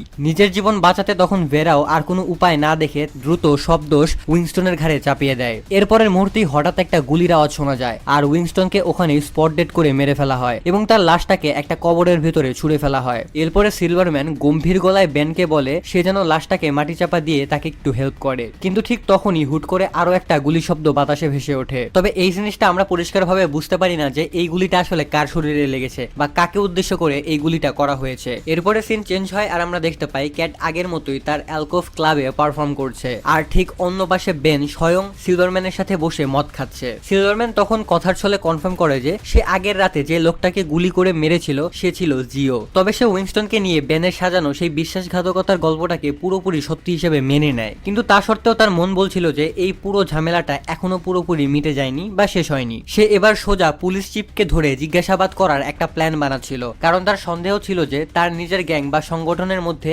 এখন অনেক বাজে রকমের করাপশন বা দুর্নীতি লুকিয়ে আছে যা তার ধারণারও বাইরে। আর সবচেয়ে বড় কথা হলো ওই পুলিশ চিফ তো আগে থেকেই পুরোপুরি তার হাতের পুতুল বা ইনফ্লুয়েন্স হয়ে থাকার কথা ছিল, কিন্তু তারপরেও সবকিছু কেন প্ল্যান মাফিক গেল না। শো শেষ হওয়ার পর ক্যাট সোজা গিয়ে সিলভারম্যানের চোখের দিকে তাকিয়ে তাকে ডিরেক্ট প্রশ্ন করে। সে জানতে চায় যে আগের রাতে তাকে প্রায় মেরেই ফেলা হয়েছিল এই নাটকটা সাজানোর জন্য, তবে এটার জন্য তার কি কোনো অনুশোচনা আছে কিনা। কিন্তু সিলভারম্যান তার এই আবেগ জড়ানো প্রশ্নটাকে একদমই পাত্তা দেয় না, বরং খুবই হালকা ভাবে নেয়। সে উল্টো তাকে এক গ্লাস হুইস্কি নিয়ে আসার অর্ডার দেয় এবং সেখান থেকে তাড়িয়ে দেয়। ক্যাট সবার সামনে নিজেকে খুবই স্ট্রং বা শক্ত দেখানোর চেষ্টা করছিল, কিন্তু যখনই সে নিজের অ্যাপার্টমেন্টে ফিরে আসে আর একদম একা হয়ে যায় তখনই সে কান্নায় ভেঙে পড়ে। সে সেখানে অঝরে অনেক কান্না করতে থাকে। পরের দিন সকালে অফিসে বসে জেনেট মেয়রের অফিস থেকে অনবরত আসতে থাকা ফোন কলগুলো সামলাচ্ছিল। ওদিকে বেনকে দেখে মনে হচ্ছিল সে অনেক বেশি টায়ার্ড হয়ে গেছে, কারণ আগের রাতে সিলভারম্যানের সাথে অতিরিক্ত ড্রিঙ্কস করার কারণে তার হওয়া নেশা এখন এখনো পুরোপুরি কাটেনি। ঠিক ওই মোমেন্টেই সিলভারম্যান ক্যাটের সাথে দেখা করতে তার ঘরে চলে আসে। ক্যাট তখন তাকে সরাসরি বলে যে তুমি চিন্তা করো না, আশেপাশে সবকিছুই ঠিকঠাক আছে। সিলভারম্যান তখন নিজের মুখেই স্বীকার করে নেয় যে উইংস্টনই ছিল আসল বিশ্বাসঘাতক, কিন্তু তার মনে একটা খটকা এখনো রয়ে গেছে। তাই সে জিজ্ঞাসা করে, সবই তো বুঝলাম, কিন্তু সেদিন তুমি ট্রেন স্টেশনে আসলে কি করছিলে? ক্যাট খুবই চালাকির সাথে নিজের বুদ্ধি খাটিয়ে এই প্রশ্নটা এড়িয়ে যায়। সে মুচকি হেসে উত্তর দেয়, আপনি যদি এই প্রশ্নের জবাব সত্যি চান তবে সেটা আপনার ওই উইংস্টনকে কবর থেকে তুলে জিজ্ঞাসা করা উচিত ছিল। সিলভারম্যান তখন তার মাথা নাড়ে এবং তার কথা মেনে নেয়। এরপর সে বলে, সেদিন যদি সেই প্রাইভেট ইনভেস্টিগেটর ভুলেও মুখ থেকে ক্যাটের নাম বলে দিত তবে সে ক্যাটকেই ওখানে মেরে ফেলতো। এই কথা শুনে ক্যাট তাকে বলে যে সেদিন সবাই তাকে সন্দেহ করেছিল কারণ উইংস্টন খুবই প্ল্যান করে মূলত তাকে ফাঁসানোর চেষ্টা করেছিল। ক্যাট তাকে এটাও জানিয়ে দেয় যে মূলত এই ব্যানের কারণেই সেই সময় মাত্র এই নোংরা ষড়যন্ত্রের কথা জানতে পেরেছিল। ওদিকে অফিসে বসে জেনেট মন দিয়ে হার্ডির কেসের সমস্ত ফাইলের উপরে কাজ করছিল। ঠিক তখনই হুট করে ক্যাট সরাসরি বেনকে ফোন করে এবং তাকে ক্যালিপসোতে এসে দেখা করার জন্য ডাকে। সে ফোনে ফিসফিস করে জানায় যে সিলভারম্যান খুবই তাড়াতাড়ি সেই পুরনো পুলিশি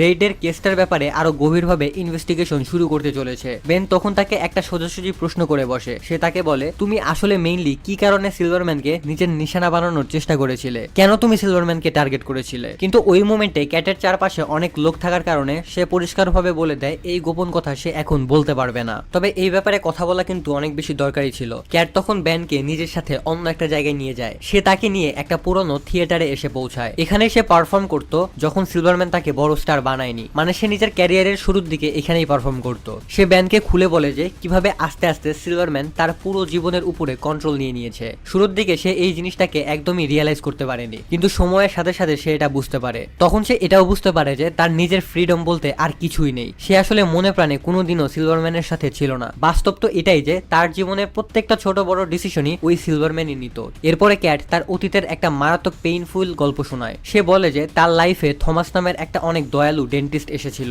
তারা দুজন একে অপরের অনেক কাছাকাছি চলে আসে এবং এক পর্যায়ে থমাস তাকে বিয়ের জন্য প্রপোজালও দেয়। কিন্তু হঠাৎ করেই একদিন থমাস চিরতরের জন্য গায়েব হয়ে যায়। পরে ক্যাট জানতে পারে যে সিলভারম্যানই আসলে তাকে খুন করিয়েছিল, যাতে ক্যাট সব সময় তার হাতের পুতুল হিসেবে থাকতে পারে এবং কোনোদিনও অন্য কারোর সাথে ইমোশনালি কানেক্ট করতে না পারে। এই কথা শুনে বেন বলে যে ফিন্টের সাথেও সিলভারম্যান এই একই রাস্তা অ্যাপ্লাই করেছিল। এই কথাটা শুনে ক্যাট এবার আসল সত্যিটা স্বীকার করে নেয়। ক্যাট তখন তাকে জানায় যে সে আশা করেছিল ফিন্ট এবং এডিসনের হেল্প নিয়ে সে এখন ফাইনালি সিলভারম্যানের হাত থেকে মুক্তি পেতে পারে। এমনকি সে নিজে এডিসনকে ওই হামলা করার জন্য রাজিও করিয়েছিল, কিন্তু তাদের সেই পুরো প্ল্যানটা একদম সফট হয়ে যায় আর মাঝখান থেকে স্পাইডারের ইন্টারফেয়ারেন্স পরিস্থিতিটাকে আরো অনেক বেশি বদলে দেয়। তবে ক্যাট বিন্দুমাত্র টের পায়নি যে ঠিক পাশেই লুকিয়ে থাকা ফিন্ট তার মুখ থেকে এই সব কথার বড় একটা অংশ অলরেডি শুনে ফেলেছে। ওদিকে রবিন এমন একটা লোকের পিছু নেয় যে এক্স মিলিটারি পার্সনদের মাঝে খাবার বিলি করত। এই সূত্র ধরেই সে সোজা লোহি লিঙ্কন পর্যন্ত পৌঁছে যায়। রবিন তাকে খবরের কাগজে বদলে দেওয়া সেই নিউজের ব্যাপারে প্রশ্ন করে এবং এই কেসের পুরো আসল সত্যিটা জানতে চায়। তবে লোনি এখনো খুবই সাবধানে আর মেপে মেপে কথা বলছিল। পরে তাকে কোনো রকমে বেনের অফিসে নিয়ে আসা হয়, যেখানে জোনেট তার সাথে কথাবার্তা শুরু করে। এই আলাপ আলোচনার মধ্যেই হুট করে জোনেটের নজর তার গলায় থাকা একটা লকেটের উপরে পড়ে, যার উপরে এইচ লেখা ছিল। লোনি তখন জানায় যে এটা আসলে তার মায়ের শেষ স্মৃতি। কথার ছলে সে তার অতীতের কিছু ভাঙা স্মৃতি শেয়ার করে। সেই সাথে সে একটা নাম উচ্চারণ করে, ডক্টর ফেভার। সেই সাথে সে ইশারা করে এটাও বুঝিয়ে দেয় যে তাদের আজকে যে এই অদ্ভুত অবস্থা সেটার কানেকশন কোনো না কোনো ভাবে ওই ডাক্তারের সাথেই জড়িত। পরবর্তীতে বেন যখন ক্যাটকে তার বাড়িতে ড্রপ করতে বা ছাড়তে আসে তখন ক্যাট নিজের ভেতরের একটা ভয় স্বীকার করে। সে বলে সে একা থাকতে অনেক ভয় পাচ্ছে। তখন বেন নিজের লাইফে প্রথমবার রুবির ব্যাপারে মন খুলে কথা বলে। সে জানায় যে রুবি ছিল তার জীবনের স্পেশাল আর ইম্পর্টেন্ট একটা পার্ট, কিন্তু একটা ভুল কাজের সাথে ইনডাইরেক্টলি জড়িয়ে পড়ার কারণে তার জীবন চলে গিয়েছিল। বেন মনে মনে এটা বিশ্বাস করে যে বেনের আশেপাশে থাকাটাই অন্য মানুষদের জন্য অনেক বিপদ ডেকে আনে। মানে বেন কখনোই চাইতো না যে তার আশেপাশে কোনো একটা মানুষ থাকুক, কারণ বেনের আশেপাশে যেই থাকে সেই সব সময় বিপদে পড়ে। ওদিকে একটা মারাত্মক ইম্পর্টেন্ট পলিটিক্যাল ডিনারের মাঝে সিলভারম্যান সরাসরি মেয়র আর পুলিশ চিফের সাথে ঝামেলায় জড়িয়ে পড়ে। সে অতীতে দেওয়া মেয়রের সেই অসম্পূর্ণ প্রমিস আর দায়িত্বগুলো নিয়ে একের পর এক প্রশ্ন তুলতে শুরু করে, যেগুলো সে কোনোদিনও পূরণ করেনি। আস্তে আস্তে তাদের এই মুখের তর্কটা ক্ষমতার একটা ওপেন ফাইট বা খেলায় রূপান্তরিত হয়ে যায়। সিলভারম্যান বুক ফুলিয়ে পুরো শহরের উপর নিজের প্রভাব আর পাওয়ারের কথা দাবি করে, কিন্তু মেয়রও কোনো কাঁচা খেলোয়াড় না। সে তার সামনে এভাবে মাথা নোয়াতে বা ঝুঁকতে পরিষ্কার নিষেধ করে দেয়। সে সরাসরি বলে দেয় সে তার সামনে এভাবে মাথা নোয়াতে পারবে না। ঠিক তখনই সিলভারম্যান ইশারা করে ফিন্টকে ঘরের ভেতরে ডেকে নেয়। ফিন্ট সেখানে ঢুকে নিজের সেই অদ্ভুত পাওয়ারের এক ঝলক দেখায় এবং চোখের পলকে একটা ভারী কাঠের টেবিল ভেঙে টুকরো টুকরো করে দেয়। তা সত্ত্বেও মেয়র একটুও ভয় না পেয়ে নিজের জেদের উপরে অটল থাকে। এদিকে নিজের ঘরে ক্যাট তখন তখন বেনকে বলে যে তুমি হয়তো সেদিন আমার লাইফটা শুধুমাত্র এই কারণেই বাঁচিয়েছিলে কারণ তুমি নিজের বুক থেকে রুবির মৃত্যুর সেই ভারী বোঝাটা একটু হালকা করতে চেয়েছিলে। বেনও তখন কোনো কিছু না লুকিয়ে তার কথাটা মেনে নেয়। বেন ভেতরের দিক থেকে আসলে অনেক বেশি ফাঁকা আর একা একা ফিল করে। তখন ক্যাটটাকে একটু মেন্টাল সাপোর্ট দেওয়ার ট্রাই করে। ঠিক এই মোমেন্টে দুজনের মধ্যে প্রচন্ড ইমোশনাল আর ক্লোজ মোমেন্ট তৈরি হয়। কিন্তু ঠিক তখনই রুমের টিভিতে একটা ব্রেকিং নিউজ চলতে শুরু করে। খবরে দেখানো হয় যে শহরের ডায়মন্ড ডিস্ট্রিক্টে একটা রহস্যময় রাক্ষসী প্রাণী আচমকা হামলা চালিয়েছে। খবরটা দেখা মাত্রই ক্যাটের মনে তীব্র সন্দেহ জাগে যে ওটা আর কেউ না, ওটা নিশ্চিত ফিন্ট। কিন্তু বেন এবার এই পুরো ঝামেলা থেকে নিজেকে দূরে রাখার ডিসিশন নেয়, যার কারণে ক্যাট প্রচন্ড রেগে গিয়ে সেখান থেকে চলে যায়। তবে মুখে না বললেও কিছুক্ষণ পরে বেন আবারও নিজের সেই পুরনো স্পাইডার স্যুটটা গায়ে চাপিয়ে নেয় এবং রবিনকে নিয়ে ফুল স্পিডে ঘটনাস্থলের দিকে রওনা দেয়। কিন্তু সেখানে পৌঁছে সে যা দেখে সেটা দেখে সে অনেক বেশি অবাক হয়ে যায়। সে দেখে এই হামলাকারী আসলে ফিন্ট না, বরং শরীরের ভেতরে ইলেকট্রিক বা বিদ্যুতের পাওয়ার নিয়ে আসা নতুন একটা ভিলেন। শুরুর দিকে স্পাইডারের পক্ষে তার সাথে ফাইট করা আর সার্ভাইভাল করা প্রচন্ড পরিমাণে কঠিন হয়ে উঠেছিল, কিন্তু শেষ পর্যন্ত সে নিজের বুদ্ধি খাটিয়ে এই এনিমির এনার্জির মেইন সোর্সটাকেই পুরো বন্ধ করে দেয় এবং তাকে এক ঝটকায় হারিয়ে দেয়। এখন দেখো এখানে কিন্তু একটা মোটামুটি ভালো ফাইট সিন ছিল, বাট ফাইট সিনগুলো আসলে এক্সপ্লেন করে বোঝানো সম্ভব না। যাই হোক, এই ঝামেলা শেষ হতেই মেয়র আরো কাহিনী করার জন্য এই সুযোগটার পুরো ফায়দা তোলে। সে মিডিয়া আর সাধারণ মানুষদের সামনে এটাকে স্পাইডার আর নিজেদের প্রশাসনের একটা জয়েন্ট সাকসেস বা যৌথ সফলতা হিসেবে প্রেজেন্ট করে। মানে এই ঘটনাটাকে সামলালো স্পাইডার, কিন্তু এটার ক্রেডিট মেয়র নিজেও নিয়ে নিল। কিছু সময় পর ক্যাট সরাসরি বেনের অ্যাপার্টমেন্টে চলে আসে। এরপর সে একটানা অনবরত বেনের আসল পরিচয় নিয়ে তাকে নানান ধরনের প্রশ্ন করতে থাকে। কোনো উপায় না দেখে বেন অবশেষে নিজের সত্যি স্বীকার করে নেয়। সে স্বীকার করে নেয় যে সেই আসল স্পাইডার। কিন্তু তার এই কথা সহজে বিশ্বাস করতে না পেরে ক্যাট আচমকা জানালা দিয়ে সোজা নিচে লাফ দেয় এবং নিচে পড়ে যায়। বেন তখন একটুও সময় নষ্ট না করে নিজের রিফ্লেক্স খাটিয়ে তাকে হাওয়ার মাঝখানেই ধরে নেয় এবং তাকে বাঁচিয়ে নেয়। এবার ক্যাটের মনের সব ডাউট ক্লিয়ার হয়ে যায়। সে এখন 100% কনফার্ম যে তার সামনে দাঁড়িয়ে থাকা বেনই হলো আসল স্পাইডার। ঠিক এই সময়ে দুজনের মাঝে খুবই স্পেশাল একটা কানেকশন তৈরি হয়। এরপরে ক্যাট শান্ত হয়ে বেনের সাথে একটা ডাইনারে গিয়ে বসে। সে এবার বেনের মুখ থেকে জানতে চায় যে তার জীবনের এই অদ্ভুত কাহিনীটা আসলে কিভাবে হয়েছিল। তখন বেন তার অতীতের একটা বিশাল বড় সিক্রেট বা গোপন জিনিস বলে দেয়। সে জার্মানির সেই যুদ্ধের পুরনো দিনগুলোর কথা মনে করতে শুরু করে, যখন তার মিলিটারি ইউনিট একটা কনস্ট্রাকশন ক্যাম্প বা শিবিরে হঠাৎ করেই অ্যাটাক করেছিল। ঠিক সেই সময় ফিন্ট একটা শত্রু গার্ডের কাছ থেকে বেনের জীবন বাঁচিয়েছিল, আর অন্যদিকে এডিসন এবং বাকি বন্দীদেরও তারা ওই জেল থেকে মুক্তি করেছিল। কিন্তু আসল খেলা তো এরপরে শুরু হয়। বন্দীদের মুক্ত করার পর বেন আর তার সাথে থাকা প্রাইভেট স্মিথ নামের একজন সৈন্য ওই ক্যাম্পেরই অন্য একটা গোপন অংশ খুঁজে পায়। সেখানে ঢুকতেই তারা প্রচন্ড পরিমাণে ভয় পেয়ে যায়। তারা দেখে ওই ল্যাবের ভিতরে অত্যন্ত ভয়ানক আর অমানবিক হিউম্যান এক্সপেরিমেন্ট চলছে। বহু মানুষকে বিছানার সাথে শক্ত করে বেঁধে তাদের শরীরে বিভিন্ন বিষাক্ত পোকামাকড় বা সরীসৃপ প্রাণী জোড়া লাগিয়ে দেওয়া হচ্ছে। সেখানে একটা বন্দী তো এমনও ছিল যে দেখতে প্রায় জ্যান্ত মাকড়সার মতো হয়ে উঠেছিল। আমাদের সৈন্যরা তাকে গুলি করে মেলে ফেলার ঠিক আগ মুহূর্তে ওই অদ্ভুত জীবটা আচমকা বেনের হাতে কামড়ে দেয়। ওই ভয়ঙ্কর কাহিনীটা দেখার পর বেন একটুও দেরি না করে পুরো ল্যাবটাকে আগুনে পুড়িয়ে দেওয়ার অর্ডার দেয়। কিন্তু সেই অভিশপ্ত জায়গাটা থেকে বের হওয়ার কিছু সময় পরেই বেনের মাথা ঘুরে সে সেখান থেকে পড়ে যায়। অতীত থেকে আবারও বর্তমান সময় ফিরে এসে বেন দীর্ঘশ্বাস ফেলে বলে ওই ঘটনার পর থেকে সে একজন নর্মাল মানুষ বা সাধারণ মানুষের মতো বেঁচে থাকতে পারেনি। তার জীবনটা অনেক কঠিন ছিল।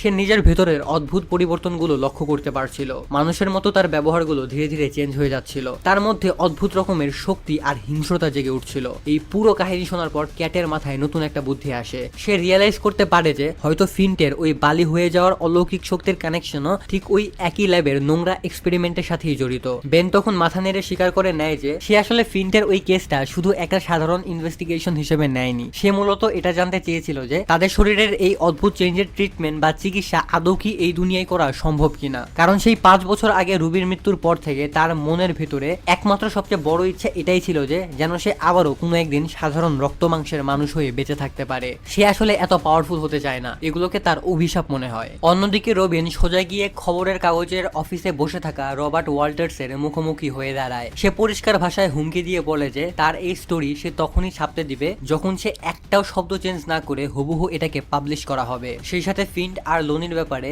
যেসব ভুলভাল ডেটা বা ইনফরমেশন পেপারে ছাপা হয়েছিল সেগুলোকেও অবিলম্বে শুধরে নিতে হবে। আর এরকমটা যদি করা না হয় তাহলে তার চাকরিটা কেড়ে নেওয়া হবে। অন্য একটা জায়গায় ফিন্ট আর লোনি একে অপরের সাথে দেখা করে। ফিন্ট তাকে বোঝানোর চেষ্টা করে যে তাদের হাতে কিন্তু সময় অনেক কম, তাই এখন তাদের সামনে যে সুযোগই আসুক না কেন 1 সেকেন্ডও না ভেবে তাদেরকে ওই সুযোগটা হাতছাড়া করা যাবে না। যে কোনো ভাবে ওই সুযোগটা তাদের নিতেই হবে। ওদিকে অফিসে বসে বেন, জেনেট আর রবিন তিনজন মিলে পুরনো সব আর্কাইভ আর মিলিটারি রেকর্ড তন্ন তন্ন করে খুঁজে দেখছিল। এই সিরিয়াস ইনভেস্টিগেশন চলার সময় তারা একটা কমন প্যাটার্ন বা সূত্র খুঁজে পায়। জানা যায় যে এই যুদ্ধে বন্দী প্রত্যেকটা সৈন্যই আসলে অতীতে একজন চিকিৎসকেরই আন্ডারে ছিল, আর যার নাম হলো ডক্টর ফেভার। এই নামটা সামনে আসতেই বেনের মনে খটকা লাগে এবং সন্দেহ লাগতে শুরু করে যে ইদানিং শহরে ঘটে চলা এই সব অদ্ভুত কাণ্ডের পেছনে কোনো না কোনো ভাবে এই ডাক্তারেরই হাত আছে। ঠিক এই সময়ে সিলভারম্যান তার ক্লাবে ডেকে ক্যাটকে স্পাইডারের ব্যাপারে একের পর এক প্রশ্ন করতে শুরু করে, কিন্তু তাদের কথা শেষ হওয়ার আগেই হঠাৎ সেখানে ফিন্ট আর লনি চলে আসে। সিলভারম্যান প্রথমে বুদ্ধি খাটিয়ে ক্যাটকে রুম থেকে বাইরে পাঠিয়ে দেয়, আর তারপর ওই দুজন অদ্ভুত শক্তির লোকের সাথে একদম আলাদাভাবে সিক্রেট মিটিং করতে বসে। পরবর্তীতে হাসপাতালের ভেতরে রবিন গিয়ে সরাসরি ডক্টর ফেভারকে একের পর এক প্রশ্ন করতে শুরু করে এবং তাকে ব্যস্ত রাখে। আর ঠিক এই সুযোগ কাজে লাগিয়েই বেন চোরের মতো চুপিসারি উপরে থাকা ডাক্তারের পার্সোনাল অফিসে ঢুকে পড়ে। তুমি আসলে আমাদের ওই সৈন্যদের উপরে এই নরকীয় অবস্থার জন্য 100% দায়ী। ডাক্তারের মুখে এই ঘাবড়ে যাওয়া রিয়াকশন দেখে রবিনের সন্দেহটা আরো স্ট্রং হয়ে যায়। সে বুঝতে পারে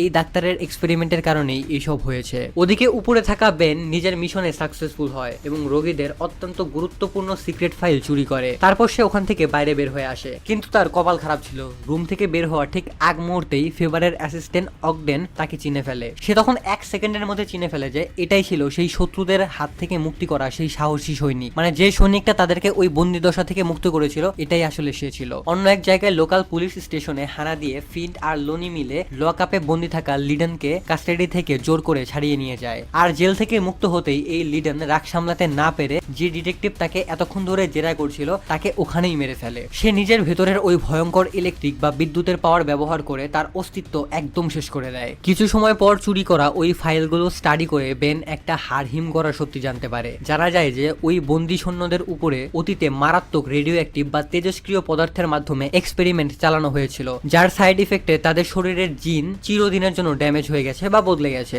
সে মাথা চেপে ধরে রবিনকে বলে, আসলে সেদিন ল্যাবের ভেতরে আমাকে যে মাকড়সার মতো জিপটা কামড়েছিল, এক্সপেরিমেন্টের প্যারামিটার অনুযায়ী আমার তো সেখানেই মারা যাওয়ার কথা ছিল, তবে কোনো একটা অলৌকিক উপায়ে ওই বিষাক্ত মাকড়সার কামড় খাওয়ার পরেও আমি নিজে বেঁচে যাই এবং আমার শরীরটা অনেক বেশি বদলে যায়। কিছু সময় পর ডন সিলভারম্যান আবারও বেনকে নিজের ডেরায় ডেকে পাঠায়। সে এবার তাকে কড়া ভাষায় ওয়ার্নিং বা হুমকি দিয়ে বলে, তোমার ওই স্পাইডারকে বলো মেয়রের সাথে চলতে থাকা আমার এই পার্সোনাল লড়াই থেকে যেন সে অনেক দূরে থাকে, তা না হলে এর ফল ভালো হবে না। বেন সেখান থেকে চলে যাওয়ার ঠিক আগ মুহূর্তে ফিন্ট তাকে আড়ালে ডেকে একদম একা একা আড্ডা মারার স্টাইলে কথা বলে। সে ফিসফিস করে তাকে জানায় যে সে খুবই ভালো করে জানে সেদিন মূলত ক্যাটকে সিলভারম্যানের হাত থেকে বাঁচানোর জন্যই সে খুবই নিখুঁত ভাবে উইনস্টনকে বিশ্বাসঘাতক সাজিয়ে দিয়েছে। তবে তারপরেও সে এই জিনিসটা গোপন রাখার জন্য নিজেই রাজি হয়ে যায়, কারণ কোনো এক সময় এই ব্যানই নিজের জীবন বাঁচিয়ে রেখে ক্যাটের জীবন বাঁচিয়েছিল। পরে ব্যান সরাসরি ক্যাটের সাথে দেখা করতে যায়। সে তাকে জানিয়ে দেয় যে ফিন্ট কিন্তু আবারও সেই নোংরা ডন সিলভারম্যানের দলেই নাম লিখিয়েছে।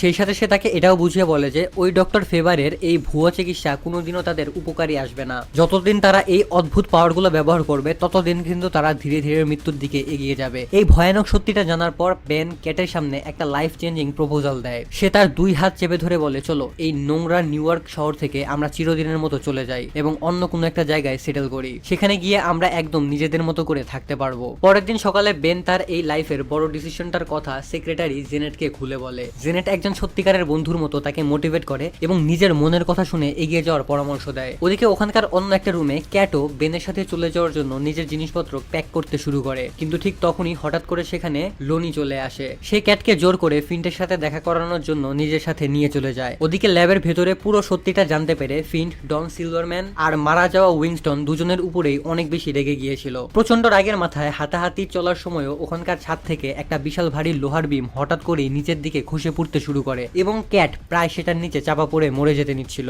কিন্তু সেই মুহূর্তে লোনি নিজের রিফ্লেক্স খাটিয়ে ঝাঁপিয়ে পড়ে কোনো রকমে ক্যাটের জীবন বাঁচিয়ে নেয়। ফিন্ট আর 1 সেকেন্ডও ওখানে না দাঁড়িয়ে রাগে কাঁপতে কাঁপতে সেখান থেকে চলে যায়। সে যাওয়ার পর লোনি ক্যাটের কানের কাছে এসে তাকে চরম একটা ইম্পর্টেন্ট কথা বলে। সে বলে, আমাদের এই মরণ ব্যাধির চিকিৎসার শেষ ভরসা ওই স্পাইডারই হতে পারে, কারণ বাকি সবার অবস্থা দিন দিন খারাপ হলেও শুধুমাত্র স্পাইডারের শরীরই এখন পর্যন্ত স্টেবল আছে। স্পাইডারের উপর এখনো এটার কোনো সাইড ইফেক্ট পড়েনি। ওদিকে শহরের পরিস্থিতি চোখের পলকে আরো অনেক বেশি খারাপের দিকে চলে যাচ্ছিল। উপর মহলের বড় বড় অফিসারদের প্রেসার দিন দিন অনেক বেশি বেড়ে যাচ্ছিল। ডক্টর ফেভার দ্রুত নিচের এই আন্ডারগ্রাউন্ড ল্যাব থেকে পালিয়ে যাওয়ার প্রিপারেশন নিতে শুরু করে দিয়েছিল। ঠিক ওই ছটফটানির মাঝখানেই ক্যাট হুট করে ডক্টর ফেভারের সামনে এসে দাঁড়ায়। সে তখন তার কাছ থেকে জানতে চায় সত্যি কি ওই স্পাইডারের শরীরের রক্ত দিয়ে ফিন্ট আর বাকিদেরকে মৃত্যুর কাছ থেকে বাঁচানো সম্ভব হবে। ডাক্তার ফেভার তখন তার চোখে চোখ রেখে মিথ্যা ভরসা দিয়ে দিয়ে বলে, তুমি যদি যে কোনো উপায়ে ওই স্পাইডারকে একবার আমার সামনে এই ল্যাবে নিয়ে আসতে পারো, তবে আমি কথা দিচ্ছি তার গায়ের একটা লোমও কেউ ছুতে পারবে না, তার কোনো ক্ষতি হবে না।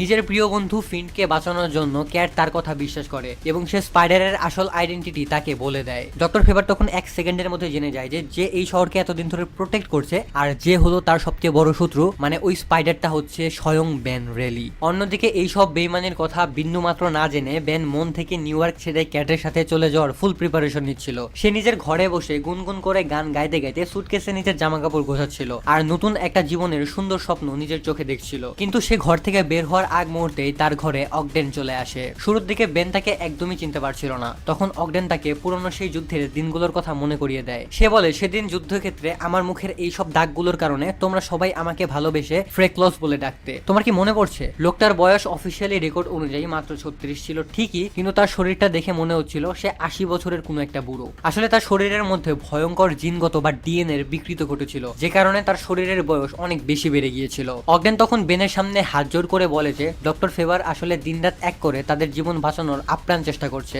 সে বেনের কাছে রিকোয়েস্ট করে সে যেন যে কোনো উপায়ে তার সাংবাদিক বন্ধু রবিনকে এই কেসের পেছনে লাগা থেকে আটকায়, যাতে ডক্টরের এই সিক্রেট ল্যাবের কথা পুরো দুনিয়ার সামনে ফাঁস না হয়। কিন্তু বেন মাথা নাড়িয়ে পরিষ্কার জানিয়ে দেয় এখন আর কিছুই করার নেই, অনেক দেরি হয়ে গেছে। কারণ রবিন একবার যেটার পেছনে লেগে যায় সে কোনোভাবেই বা কোনো পরিস্থিতিতেই সেটা থেকে পিছু হটে না। এই কথা শোনার পরেই অগডেন হঠাৎ করে বেনের চোখের দিকে তাকিয়ে ঠান্ডা গলায় প্রশ্ন করে, আচ্ছা তুমি নিজের ভেতরের এই অভিশাপটা থেকে কি কখনোই মুক্তি পেতে চাওনি? এই কথা বলার মাঝেই সে হুট করে এটা ড্রপ করে দেয় যে সে খুব ভালো করেই জানে যে বেনই হচ্ছে আসল স্পাইডার। কারণ যুদ্ধের সেই অভিশপ্ত রাতে বেনের সাথে ঘটে যাওয়া ওই মাকড়সার কামড়ের লাইভ ঘটনা সে নিজের চোখে দেখেছিল এবং এরপরেই শহরে স্পাইডারের কাণ্ড কারখানা দেখে সে নিজেই বুঝে গিয়েছিল যে বেন রেলি হলো স্পাইডার। বেন তখন ক্লান্ত গলায় স্বীকার করে নেয় যে সে সত্যি এখন এই হিরোগিরির জীবন ছেড়ে দিয়েছে এবং সে এই সবকিছু ছেড়ে দিয়ে দূরে কোথাও একটা নর্মাল জীবন কাটাতে চায়। কিন্তু অগডেন তার এই সব কথা কানেই তোলে না। সে চোখের পলকে পকেট থেকে একটা সিরিঞ্জ বের করে আর আচমকা বেনের ঘাড়ে ইনজেকশনটা ফুটিয়ে দেয়। এই ইনজেকশনটা ফুটতেই বেন মাথা ঘুরে সেখানে মেঝেতে পড়ে যায়, মানে বেন অজ্ঞান হয়ে যায়। কিছু সময় পর যখন বেনের একটু জ্ঞান ফেরে তখন সে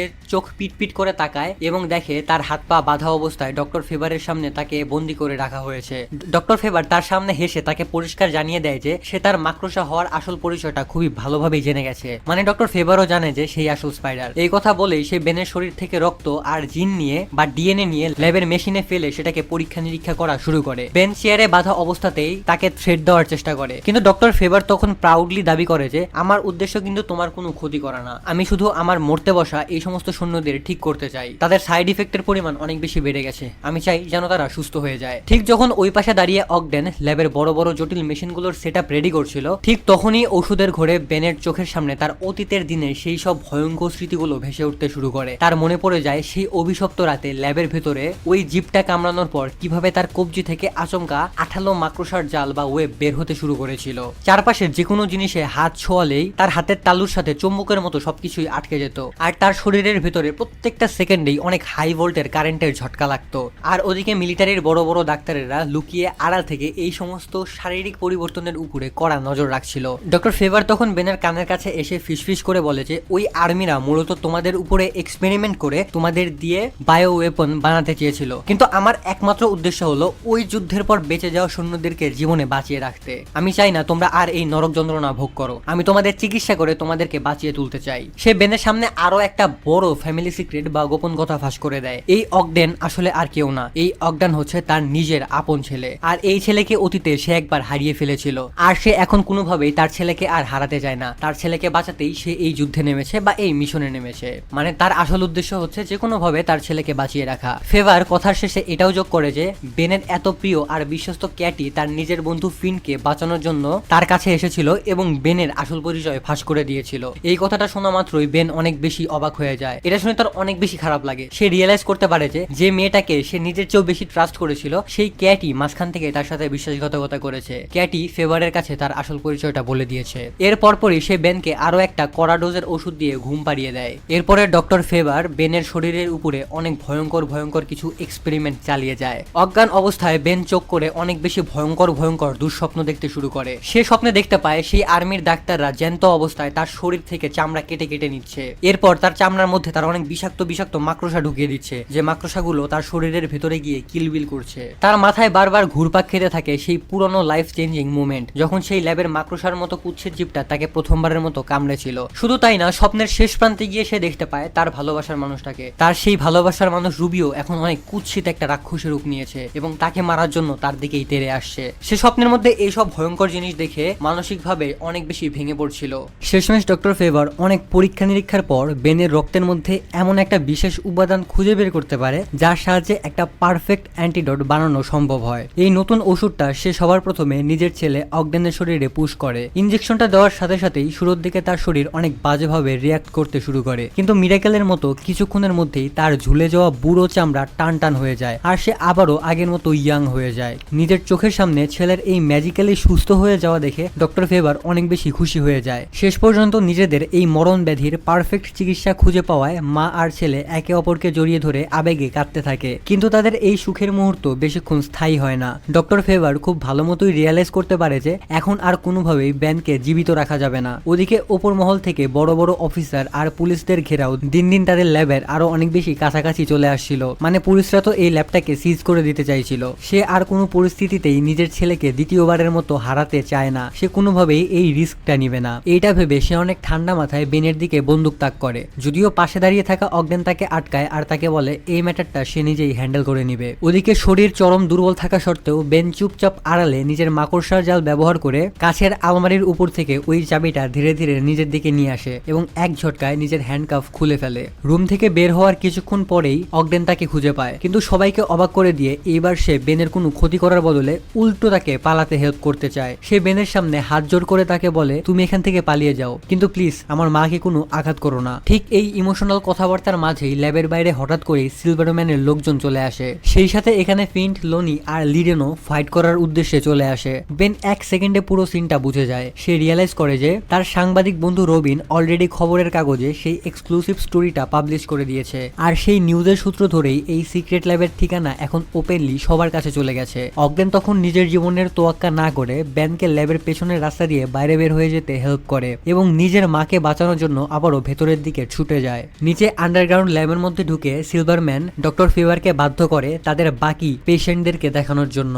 ডক্টর ফেভার কোনো উপায় না পেয়ে তাদেরকে এমন একটা অন্ধকার ঘরের মধ্যে নিয়ে যায় যেখানে অতীতে চালানো সব ফেইল্ড এক্সপেরিমেন্টের শিকার হওয়া ডজন ডজন সৈন্যের পচাগোলা লাশের স্তূপ পড়েছিল। ডক্টর ফেভার শেষবারের মতো তাদেরকে বোঝানোর চেষ্টা করে আমি কিন্তু কোনো অপরাধী না, আমি চাইলে তোমাদের এই রোগ থেকে পুরোপুরি মুক্ত হতে হেল্প করতে পারি। কিন্তু এখানে লিডন প্রচন্ড পরিমাণে রেগেছিল। সে তার কোনো কথাই শুনছিল না। সে আর কোনো কথা না বাড়িয়ে ওখানেই নিজের হাতের মারাত্মক বিদ্যুতের পাওয়ার দিয়ে এক সেকেন্ডের মধ্যে ডক্টর ফেভারকে সোজা পুড়িয়ে মেরে ফেলে। নিজের চোখের সামনে মায়ের এরকম নির্মম মৃত্যু দেখে অগডেন চিৎকার করতে করতে দৌড়ে আসে, কিন্তু লিডন এখানে একটুও দয়া দেখায় না। সে এক ঝটকায় তাকেও এখানে মেরে ফেলে। এই অতর্কিত হামলার পরেই শক সার্কিট হয়ে পুরো ল্যাবে আগুন লেগে যায় আর দেখতে দেখতেই পুরো কমপ্লেক্সে ফুল স্পিডে এই আগুন ছড়িয়ে পড়ে। সিলভারম্যান আর তার লোকেরা ভেতরে কোনো বড় বিস্ফোরণ হওয়ার আগেই দ্রুত সেখান থেকে বাইরে পালিয়ে যায়। বেনও তখন নিজের স্কিল কাজে লাগিয়ে কোনো রকমে ওই জ্বলন্ত আগুনের মধ্যে থেকে নিজের জীবন বাঁচিয়ে নেয়। কিন্তু ওখান থেকে পালানোর সময় সে গুরুত্বপূর্ণ একটা জিনিস নিতে ভোলেনি। ল্যাব থেকে পালানোর ঠিক আগ মুহূর্তে সে টেবিলের উপর থেকে সেই মহামূল্যবান অ্যান্টিডোটটা নিজের পকেটে লুকিয়ে ফেলেছিল। মানে ওই অ্যান্টিডোটটা এখন বেনের কাছে আছে। অন্যদিকে ক্লাবের ভেতরে ক্যাট একদম একা একা মনমরা হয়ে পিয়ানো বাজাচ্ছিল। সে বারবার নিজের হাতের ঘড়ির দিকে তাকাচ্ছিল আর বেনের সাথে করা সেই বেইমানির কথা ভেবে অনেক বেশি অনুশোচনায় ভুগছিল। বেনকে ডক্টর ফেভারের ওই কসাইখানায় নিজের হাতে তুলে দেওয়ার পেইনটা সে কোনোভাবেই ভুলতে পারছিল না। জিনিসটা তাকে ভেতর থেকে কুড়ে কুড়ে খাচ্ছিল। এর কিছুক্ষণ পরেই সিলভারম্যান, ফিন্ট, লোনি আর লিডন সেই ল্যাবটাকে পুরোপুরি ধ্বংস করে দিয়ে ক্লাবের ভেতরে চলে আসে। লোনি তখন ক্যাটকে জানায় যে ল্যাবের ভেতরে তারা অনেক মরা সৈন্য আর ফেল্ড এক্সপেরিমেন্টের ডেটা ছাড়া আর কিছুই পায়নি। সেখানে এমন কোনো মেডিকেল ট্রিটমেন্ট বা চিকিৎসা ছিলই না যা তাদেরকে এই রোগ থেকে মুক্ত করতে পারবে। মানে তারা ওই অ্যান্টিডোটটা খুঁজে পায়নি, কারণ আমরা দেখেছিলাম ওই অ্যান্টিডোটটা বেন নিজে নিয়ে গেছে। মূলত তারা যেহেতু ওটা খুঁজে পায়নি তাই তারা রাগে পুরো জায়গাটাতেই আগুন ধরিয়ে দিয়েছে। এই জিনিসটাই তারা প্রচন্ড পরিমাণে হতাশ হয়। তখন লিডন, ফিন্ট আর লোনি তিনজন মিলে একসাথে মেয়র অ্যালফ্রেড মরিসের নির্বাচনী দপ্তরে বা ইলেকশন অফিসে অ্যাটাক করে। তারা ওখানকার লকার ভেঙে একটা বিশাল অ্যামাউন্টের কালো টাকা চুরি করে এবং সেখান থেকে পালিয়ে যায়। মেয়র যখন নিজের অফিসে এই বড় চুরির খবর পায় সে তখন প্রচন্ড রেগে পুলিশ চিফের কলার চেপে ধরে, কিন্তু পুলিশ চিফ তাকে সরাসরি শহরের রিয়েলিটি মনে করিয়ে দেয়। সে বলে মেয়র রাগ দেখিয়ে লাভ নেই, এখন সিলভারম্যানের আশেপাশে ওই তিনজন অলৌকিক ক্ষমতা সম্পন্ন বিপজ্জনক লোক পাহাড়ের মতো দাঁড়িয়ে আছে, তারা তাকে প্রোটেক্ট করছে। আর আমাদের এই শহরে এখন স্পাইডারের আর কোনো নাম নিশান নেই। স্পাইডার না থাকার কারণে কারণে এই শহরের কন্ট্রোল আপনার হাতের উপর থেকে আগেই বেরিয়ে গেছে। ঠিক ওই সময় ক্যাট বেনের খবর নেওয়ার জন্য দ্রুত বেনের ভাঙাচোরা অফিসে গিয়ে পৌঁছায়। বেনের সেক্রেটারি জেনেট ক্যাটের মুখের ওই এক্সপ্রেশন দেখেই সাথে সাথে বুঝে যায় যে এখানে বড় সড়ো কোনো একটা গন্ডগোল হয়েছে। যখন ক্যাট আমতা আমতা করে জানায় যে সে বেনের সাথে দেখা করতে পারেনি, তখন জেনেট অনেক বেশি শকড হয়ে যায়। সে রিয়েলাইজ করতে পারে যে গত কয়েকদিন ধরে শহরের একটা মানুষও বেনের কোনো খোঁজ খবর পায়নি। প্রচন্ড চিন্তিত আর নার্ভাস হয়ে সে ওখানেই দাঁড়িয়ে সাথে সাথে সাংবাদিক রবিনকে ফোন লাগায়। ওদিকে ক্যাট তখন নিজেও চিন্তিত হয়ে জেনেটকে বলে যে তুমি যদি বেনের খোঁজ পাও তাহলে একটুও দেরি না করে আমাকেও দয়া করে জানিয়ে দিও।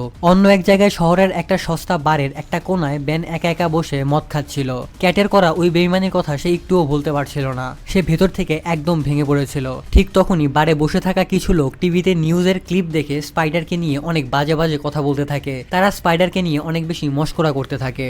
এই কথাগুলো শুনে বেন আর নিজের রাগ কন্ট্রোল করতে পারে না। সে তখন বাইরে যায় আর নিজের স্পাইডার স্যুটটা পরে আসে। এই স্পাইডার স্যুটটা পরে আসার পর সে এই লোকগুলোকে অনেক বেশি পরিমাণে মারতে থাকে। সে এদেরকে এমন ভাবে মারতে থাকে যেন সে এদেরকে মেরেই ফেলবে। ঠিক তখনই এখানে সাংবাদিক রবিন চলে আসে। সে বেনের হাত থেকে ওই লোকগুলোকে বাঁচায় এবং নোটিস করে যে বেনের হাতের মুঠোয় ঠিক ওই অ্যান্টিডোটটা জ্বলজ্বল করছে, যেটা সে ফেভারের আন্ডারগ্রাউন্ড ল্যাব থেকে চুরি করেছিল। বেন তখন গ্লাসে শেষ চুমুক দিয়ে ক্লান্ত গলায় বলে যে রবিন, আমি আর এসব সহ্য করতে পারছি না। আমি এই ইনজেকশনটা নিজের শরীরে পুশ করে আবারও নিজেকে আগের মতো নর্মাল মানুষ করে নিতে চাই। কিন্তু রবিন একটু সময় নষ্ট না করে বেনের হাত থেকে সেই অ্যান্টিডোটটা কেড়ে নেয়। সে বেনের চোখে চোখ রেখে বলে, বেন তুমি যদি আসলে স্বার্থপরের মতো এটা করতে চাইতে তাহলে তুমি আগেই করে ফেলতে। তুমি এটা করোনি কারণ তোমার ভিতরে এখনো একটা হিরো বেঁচে আছে। তুমি এখনো চাও মানুষদেরকে সাহায্য করতে।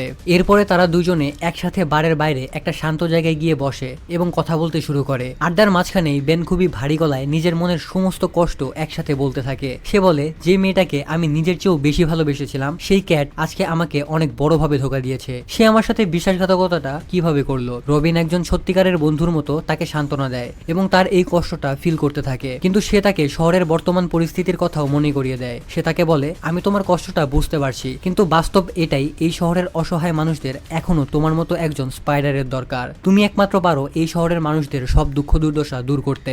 বেন তখন আকাশের দিকে তাকিয়ে বলে, রবিন, আমি তো কোনোদিন নিজের ইচ্ছায় হিরো হতে চাইনি। এই অভিশাপ জোর করে আমার ঘাড়ে চাপিয়ে দেওয়া হয়েছে। কিন্তু রবিন তাকে বুঝিয়ে বলে, মানুষের হেল্প বা সাহায্য করতে করতেই তো তুমি নিজের অজান্তে পুরো শহরের চোখে একটা রিয়েল হিরো হয়ে উঠেছো। এরপর রবিন তাকে একটা লাইফ চেঞ্জিং প্রশ্ন করে। সে বলে, আচ্ছা বেন, তুমি নিজের বুকে হাত রেখে বলো, এই অ্যান্টিডোটটার উপরের তোমার অধিকার কি ওই মৃত্যুর মুখে দাঁড়িয়ে থাকা ফিন্ট বা বাকি মানুষদের চেয়েও অনেক বেশি? অতীতে তুমি তোমার বোন আর তোমার ভালোবাসার মানুষ রুবিকে হারিয়েছো। তুমি তাদেরকে বাঁচানোর সুযোগ পাওনি, কিন্তু তুমি কি এদেরকেও বাঁচাতে চাও না? এখন তোমাকেই ডিসিশন নিতে হবে, তুমি আসলে কি চাও। তুমি কি স্বার্থপরের মতো নিজে নিজে বাঁচতে চাও, নাকি তুমি একটা আসল হিরোর মতো তাদেরকে বাঁচাতে চাও? কিছু সময় পর নিজের অফিসে ফিরে বেন তার সেক্রেটারি জেনেটের সামনে দাঁড়িয়ে নিজের জীবনের সমস্ত লুকানো সত্য একে একে খুলে বলে। কথা বলতে বলতেই এক পর্যায়ে সে নিজের মুখে নিজের স্পাইডার হওয়ার আসল রহস্যটাও বের করে দেয়। কিন্তু বেনের এই বিশাল বড় সিক্রেটটা শোনার পরেও জেনেট একটু অবাক হয় না। সে একদম শান্ত থাকে। সে মুচকি হেসে বলে, আরে বোকা, তোমার এই মাকড়সা হওয়ার কথাটা আমি আগে থেকেই জানি। তুমি হয়তো ভুলে গেছো, অতীতে অনেকবার রাতে যখন তুমি ড্রিঙ্কস করে ফিরে আসতে তখন তুমি নিজের অজান্তেই তোমার এই স্পাইডার স্যুটটা পরে থাকতে এবং আমার সামনে বসে থাকতে।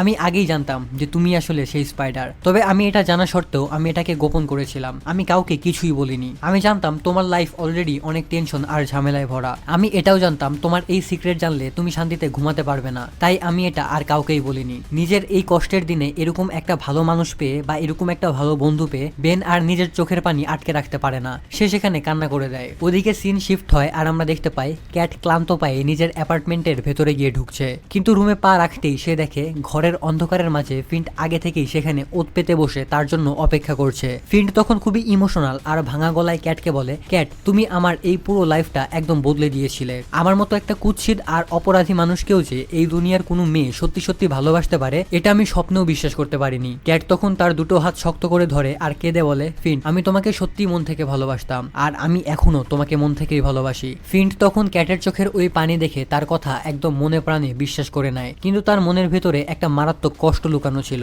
সে দীর্ঘশ্বাস ফেলে বলে, আমার শুধু একটাই আফসোস রয়ে গেল, আমার এই নিশ্চিত মৃত্যুর আগে তুমি আমার চেয়ে ওই বেনের অনেক বেশি কাছাকাছি চলে গেলে। মানে ফিন্ট জেনে গেছিল যে বেন আর ক্যাটের মধ্যে একটা রিলেশন আছে আর এই কারণেই মূলত সে কষ্ট পাচ্ছে। তবে সে চলে যাওয়ার আগে ক্যাটকে অনেক বড় একটা প্রমিস করে। সে বলে, আমি সিলভারম্যানের সামনে আমাদের এই রিলেশন বা এই সম্পর্কের ব্যাপারে কিছুই বলবো না, আমি আমার মুখ পুরোপুরি বন্ধ রাখবো। এরপর সে ক্যাটকেও ওয়ার্নিং দেয় যেন কোনোভাবেই সিলভারম্যান এই জিনিসটা জিনিসটা না জানে, কারণ সিলভারম্যান যদি এই সত্যিটা জেনে যায় তাহলে সে কখনোই ক্যাটকে বেঁচে থাকতে দিবে না। অন্য একটা সিনে এবার আমরা বেনকে দেখতে পাই, সে নিজের ল্যাবে বসে ওই অ্যান্টিডটটাকে বিভিন্ন ভাগে ভাগ করছিল। তার মেইন ইন্টেনশন বা উদ্দেশ্য ছিল নিজের স্বার্থের কথা না ভেবে প্রথমে ওই মৃত্যুর দিকে এগিয়ে যাওয়া ফিন্ট, লোনি আর লিডনকে সে ইনজেকশন দিয়ে বাঁচাবে, আর তাদেরকে ইনজেকশন বা অ্যান্টিডটটা দিয়ে সুস্থ করার পর যদি ওষুধ বেঁচে থাকে তবেই সে নিজের চিকিৎসার কথা ভাববে। ঠিক এই প্রোডাক্টিভ কাজটা করার সময় ব্যাকগ্রাউন্ডে চলতে থাকা রেডিওতে হঠাৎ করেই একটা ব্রেকিং নিউজ বেনের কানে আসে। খবরে বলা হয় যে শহরের একটা এলাকায় হঠাৎ করেই মারাত্মক ভায়োলেন্স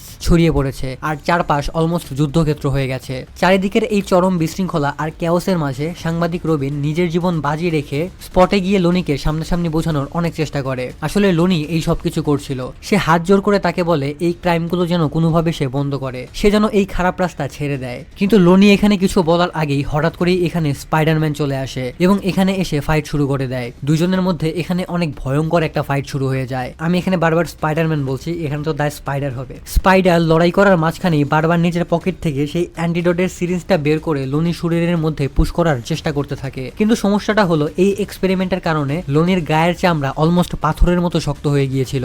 সে কোনোভাবেই এই সিরিঞ্জটা লোনির শরীরের মধ্যে ঢুকাতে পারছিল না। সে যখন এটার চেষ্টা করে তখন এই ইনজেকশনের সুচ ভেঙে টুকরো টুকরো হয়ে যায়। কোনোভাবে ওষুধ তার শরীরের ভেতরে ঢোকানো যাচ্ছে না বুঝতে পেরে স্পাইডার অনেক বেশি প্যানিকড হয়ে যায়। কিন্তু তখনই পাশে দাঁড়িয়ে থাকা রবিন পারফেক্ট সুযোগের অপেক্ষায় ছিল। সে চারপাশের ধুলোবালির মাঝে সঠিক একটা মোমেন্ট খোঁজে এবং নিজের পুরো শক্তি কাজে লাগিয়ে এক লাফে ওই অ্যান্টিডোটের সিরিঞ্জটা ডিরেক্ট লোনির খোলা চোখের মধ্যে ঢুকিয়ে দেয়। মানে সে এই ইনজেকশনের সিরিঞ্জটা লোনির চোখের মনির মধ্যে ঢুকিয়ে দেয়। চোখের মধ্যে ওষুধ ঢোকার সাথে সাথেই এই অ্যান্টিডোটটা তার কাজ শুরু করে দেয়। দেখতে দেখতেই লোনির শরীরের সেই খসখসে পাথরের মতো রূপটা ধীরে ধীরে গলে নিচে পড়তে থাকে আর এরপর সে হাঁটু গেড়ে বসে। সে এখন আবারও সাধারণ রক্ত মাংসের মানুষের মতো হয়ে গিয়েছিল। কিছুক্ষণের মধ্যেই পুলিশ পুরো এলাকাটা ঘিরে ফেলে। লোনি ক্লান্ত স্পাইডারকে সেখান থেকে বের হতে সাহায্য করে। সে এবার তাকে ধোকা দেয় না। এরপর সে রবিনের সাথে সেখান থেকে চলে যায়। রবিনের অ্যাপার্টমেন্টে পৌঁছে লোনি খুবই দ্রুত সুস্থ হয়ে ওঠে। এখন ঠিক হওয়ার পর সে নিজের মায়ের সাথে এই শহর ছাড়ার জন্য সিদ্ধান্ত নেয়। যাওয়ার আগে সে রবিনকে ধন্যবাদ জানায়। সে বলে এই নিউ ইয়র্কের মানুষদের স্পাইডারম্যানের মতো একটা হিরোর যেমন দরকার, ঠিক রবিনের মতো একটা মানুষও ওইভাবেই দরকার।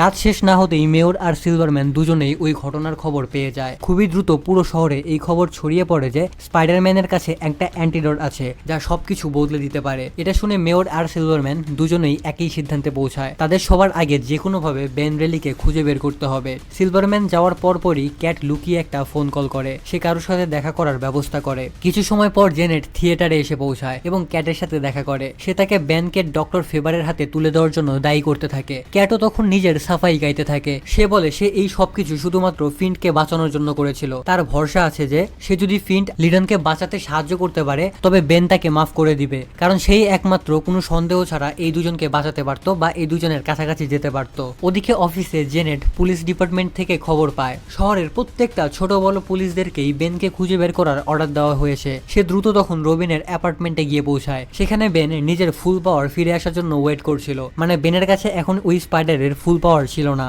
জেনেট তখন ক্যাটের পুরো প্ল্যানটা তাকে জানায়। বেন বিশ্বাস করে নেয় যে ক্যাট সত্যি সত্যি আসলে ফিন্টকে বাঁচাতে চেয়েছিল, কিন্তু তারা কিছু করার আগেই ফিন্ট আর লিডন সেখানে চলে আসে। দুজনে তখন বেনকে ধরে সিলভারম্যানের কাছে নিয়ে যায়। টবি তখন লুকিয়ে অ্যান্টিডোটটা তার জ্যাকেটে ঢুকিয়ে দেওয়ার চেষ্টা করে, কিন্তু লিডন তাকে সেই সুযোগ না দিয়ে বেনকে দ্রুত সেখান থেকে বাইরে নিয়ে যায়। এদিকে অ্যালকোভেনে পৌঁছানোর পর সিলভারম্যান বেনকে অর্ডার দেয় যেন সে স্পাইডারের সাথে কন্ট্যাক্ট করে। সে জানে যে বেনের সাথে স্পাইডারের একটা কানেকশন আছে, তবে সে এটা জানে না যে বেনই আসলে হচ্ছে সেই স্পাইডার। বেন তখন কোনো উপায় না পেয়ে স্পাইডারকে ফোন করে। সে আসলে স্পাইডারের জায়গায় রবিনকে ফোন করেছিল। সে ফোনে স্পাইডারকে নানান ধরনের কথা বলতে থাকে। রবিন তখন ঘটনাটা বুঝতে পারে। রবিন তখন নিজে আসলে সেই স্পাইডার সেজে সিলভারম্যানের সাথে কথাবার্তা বলতে শুরু করে। রাত ধীরে ধীরে অনেক বেশি গভীর হয় আর পরিস্থিতিও অনেক বেশি গাঢ় হতে শুরু করে। এখানে এরপরে ক্যাট আর বেন ড্রিঙ্কস সার্ভ করার বাহানায় একান্তে কথা বলে। দুজনেই জানে যে তারা দুজনেই চাইলে একে অপরের সিক্রেট ফাঁস করে দিতে পারে, কিন্তু কেউই এটা করে না। এর মধ্যেই লিডেন একটানা বেনের দিকে তাকিয়ে থাকে। হঠাৎ করেই তার যুদ্ধের সময়কার জেলের ক্যাম্পের কথা মনে পড়ে যায়। সে বেনকে ধীরে ধীরে চিনতে শুরু করে। বেনের চলাফেরা বা তার চোখের স্টাইল দেখে সে বেনকে চিনতে পারছিল। সিলভারম্যানের সন্দেহ হতে শুরু করে যে বেনই হয়তোবা সেই আসল স্পাইডার। বেন তখন এই দাবিটাকে অস্বীকার করে। সে বলে বিদেশে থাকাকালীন সময়ে সে একবার দ্য স্পাইডারের জীবন বাঁচিয়েছিল আর এই কারণেই স্পাইডার তার উপরে কৃতজ্ঞ। তখনই সিলভারম্যান হঠাৎ করে ক্যাটের লুকিয়ে রাখা পিস্তলটা বের করে নেয়। সে বলে সত্যিটা জানার একটা সহজ উপায় আছে। যদি বেন সত্যি স্পাইডার হয় তাহলে তাহলে সে কখনোই ক্যাটকে মরতে দিবে না। মানে সে এখন ক্যাটকে মেরে ফেলার চেষ্টা করে দেখবে আসল স্পাইডার আসলে কে। এই সময়ই ক্যাট নিজে পুরো সত্যিটা স্বীকার করে নেয়। সে মেনে নেয় যে সেই আসল গুপ্তচর ছিল বা সেই আসলে বিশ্বাসঘাতক ছিল। সেই মূলত সিলভারম্যানের বিরুদ্ধে কাজ করছিল, কারণ সে ফিন্টকে বাঁচাতে চেয়েছিল আর সেই সাথে সে সিলভারম্যানকে মেরেও ফেলতে চেয়েছিল। যখনই সিলভারম্যান গুলি চালাতে যাবে তখনই হঠাৎ করে স্পাইডার সেই রুমে ঢুকে পড়ে। এটা কিন্তু আসল স্পাইডার ছিল না, এটা আসলে ছিল স্পাইডারের রূপ ধরে আসা রবিন। সিলভারম্যান তখন স্পাইডারকে এখানে দেখে অনেক বেশি খুশি হয়ে যায়। সে তখন স্পাইডারকে নিজের টিমে যোগ দেওয়ার অফার দেয়। ওদিকে বেন ইশারা দিয়ে রবিনকে ফাইট এড়িয়ে চলার পরামর্শ দেয়, কারণ বেনের এখনো তার ফুল পাওয়ার ফিরে আসেনি। বেন এখনো অত বেশি শক্তিশালী না। পরিস্থিতি তখন আরো বিগড়ে যায় যখন সিলভারম্যানের লোকেরা জেনেটকেও ওই ঘরের ভেতরে নিয়ে আসে। জেনেটের কাছেই মূলত ওই অ্যান্টিডোট ছিল। লিডন তখন ওই অ্যান্টিডোটের শিশিটা স্পাইডারের উপর ইউজ করে সেটাকে টেস্ট করে, তবে এটা তো আসল স্পাইডার ছিল না, এটা তো ছিল রবিন। যাই হোক, এরপরে সিলভারম্যান বাকি সব শিশিগুলো চায়, মানে ওই অ্যান্টিডোটের শিশিগুলো চায়, কিন্তু লিডন বুঝে যায় যে সিলভারম্যান আসলে তাদের ঠিক করতে চায় না, সে শুধুমাত্র তাদের উপরে কন্ট্রোল করতে চায়। লোনি তখন শেষ অ্যান্টিডোটটাও নষ্ট করে দেওয়ার হুমকি দেয়, যার ফলে ফিন্ট আর লিডনের মধ্যে ঝামেলা বেঁচে যায়। এই ঝামেলার মধ্যেই রবিনের আসল রূপ সবার সামনে আসে। সবাই জানতে পারে যে এটা আসল স্পাইডার না। ঠিক তখনই বেনের পাওয়ার অবশেষে ফিরে আসে, মানে বেন স্পাইডারের ফুল পাওয়ার পেয়ে যায়। সে দ্রুত এই অ্যান্টিডোটটা নিজের কাছে নিয়ে নেয় আর এরপরে সে ফিন্ট আর লিডনকে আটকে রেখে সেখান থেকে বের হতে সফল হয়। এই ফাইটটা এখন দেখতে দেখতে রাস্তায় পৌঁছে যায়। ওদিকে ক্যাট বন্দুক নিয়ে সিলভারম্যানের পিছু করতে করতে কাচের তৈরি একটা মেজের মধ্যে গিয়ে পৌঁছায়। অবশেষে সে তাকে ঘিরে ফেলে আর বছরের পর বছর চলা ভয় আর কন্ট্রোলের অবসান ঘটিয়ে সে তাকে গুলি করে মেরে ফেলে। বাইরে স্পাইডার ফিন্ট আর লিডনের সাথে ফাইট করছিল। এই লড়াইয়ের মাঝেই বেঁচে যাওয়া অ্যান্টিডোটের একটা শিশি ভুলবশত ভেঙে যায়। এখন শুধু একটা শেষ ট্রিটমেন্ট বেঁচে ছিল, মানে জাস্ট একটাই অ্যান্টিডোট বেঁচে ছিল। ফিন্ট পেছন থেকে বেনের উপরে অ্যাটাক করে, অন্যদিকে লিডন ইলেকট্রিক শক দিয়ে তাকে মেরে ফেলার চেষ্টা করে। ক্যাট দৌড়ে বাইরে আসে আর লিডনকে আটকায়, কিন্তু তার বন্দুকের গুলি আসলে খালি ছিল। লিডন তাকেও ইলেকট্রিক শক দিয়ে দেয়। এটা দেখে ফিন্ট প্রচন্ড পরিমাণে রেগে যায় এবং তার বিরুদ্ধে চলে যায়, কিন্তু লিডনের পাওয়ার এতটাই বেশি ছিল যে ফিন্টের বডি শক্ত হয়ে কাচের মতো ভাঙতে শুরু করে। লিডন যখন শেষ আক্রমণটা করতেই যাবে তখনই স্পাইডার তাকে তুলে পাশে থাকা একটা ট্রেনের দিকে ছুড়ে মারে। এরপরে গুরুতরভাবে জখম হয়ে থাকা ফিন্টকে কোলে নিয়ে ক্যাট সেখানে কাঁদছিল, কারণ সে ভাবছিল ফিন্ট হয়তো মারা যাবে। বেন তখন তার কাছে আসে এবং সে তাকে শেষ অ্যান্টিডোটটা দিয়ে দেয় যেন ক্যাট ফিন্টের জীবন বাঁচাতে পারে। এরপর সে চুপচাপ সেখান থেকে চলে যায়। কিছু সময় পর সিলভারম্যানের শেষকৃত্য অনুষ্ঠান হয়। সেখানে শুধুমাত্র ক্যাট আর ফিন্ট উপস্থিত ছিল।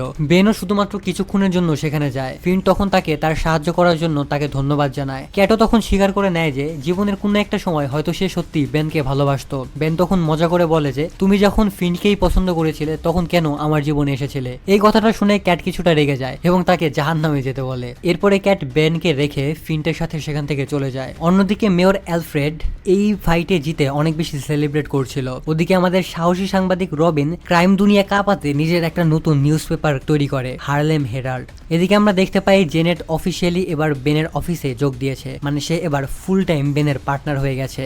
অফিস থেকে রাতের বেলা বের হওয়ার ঠিক আগ মুহূর্তে সে খুবই স্টাইল নিয়ে নিজের হাতের কবজি থেকে একটা মাকড়সার ওয়েব শুট করে আর দূরে হুকে ঝুলে থাকা নিজের হ্যাটটা টেনে নিজের মাথায় পরে নেয়। এরপরে আমরা ক্যামেরায় দেখতে পাই পেছনে থাকা একটা সাইনবোর্ড, যে সাইনবোর্ডটাতে বেন রেলের প্রাইভেট ইনভেস্টিগেটর এজেন্সির একটা আইডেন্টিটি বা বিলবোর্ড ঝুলছিল।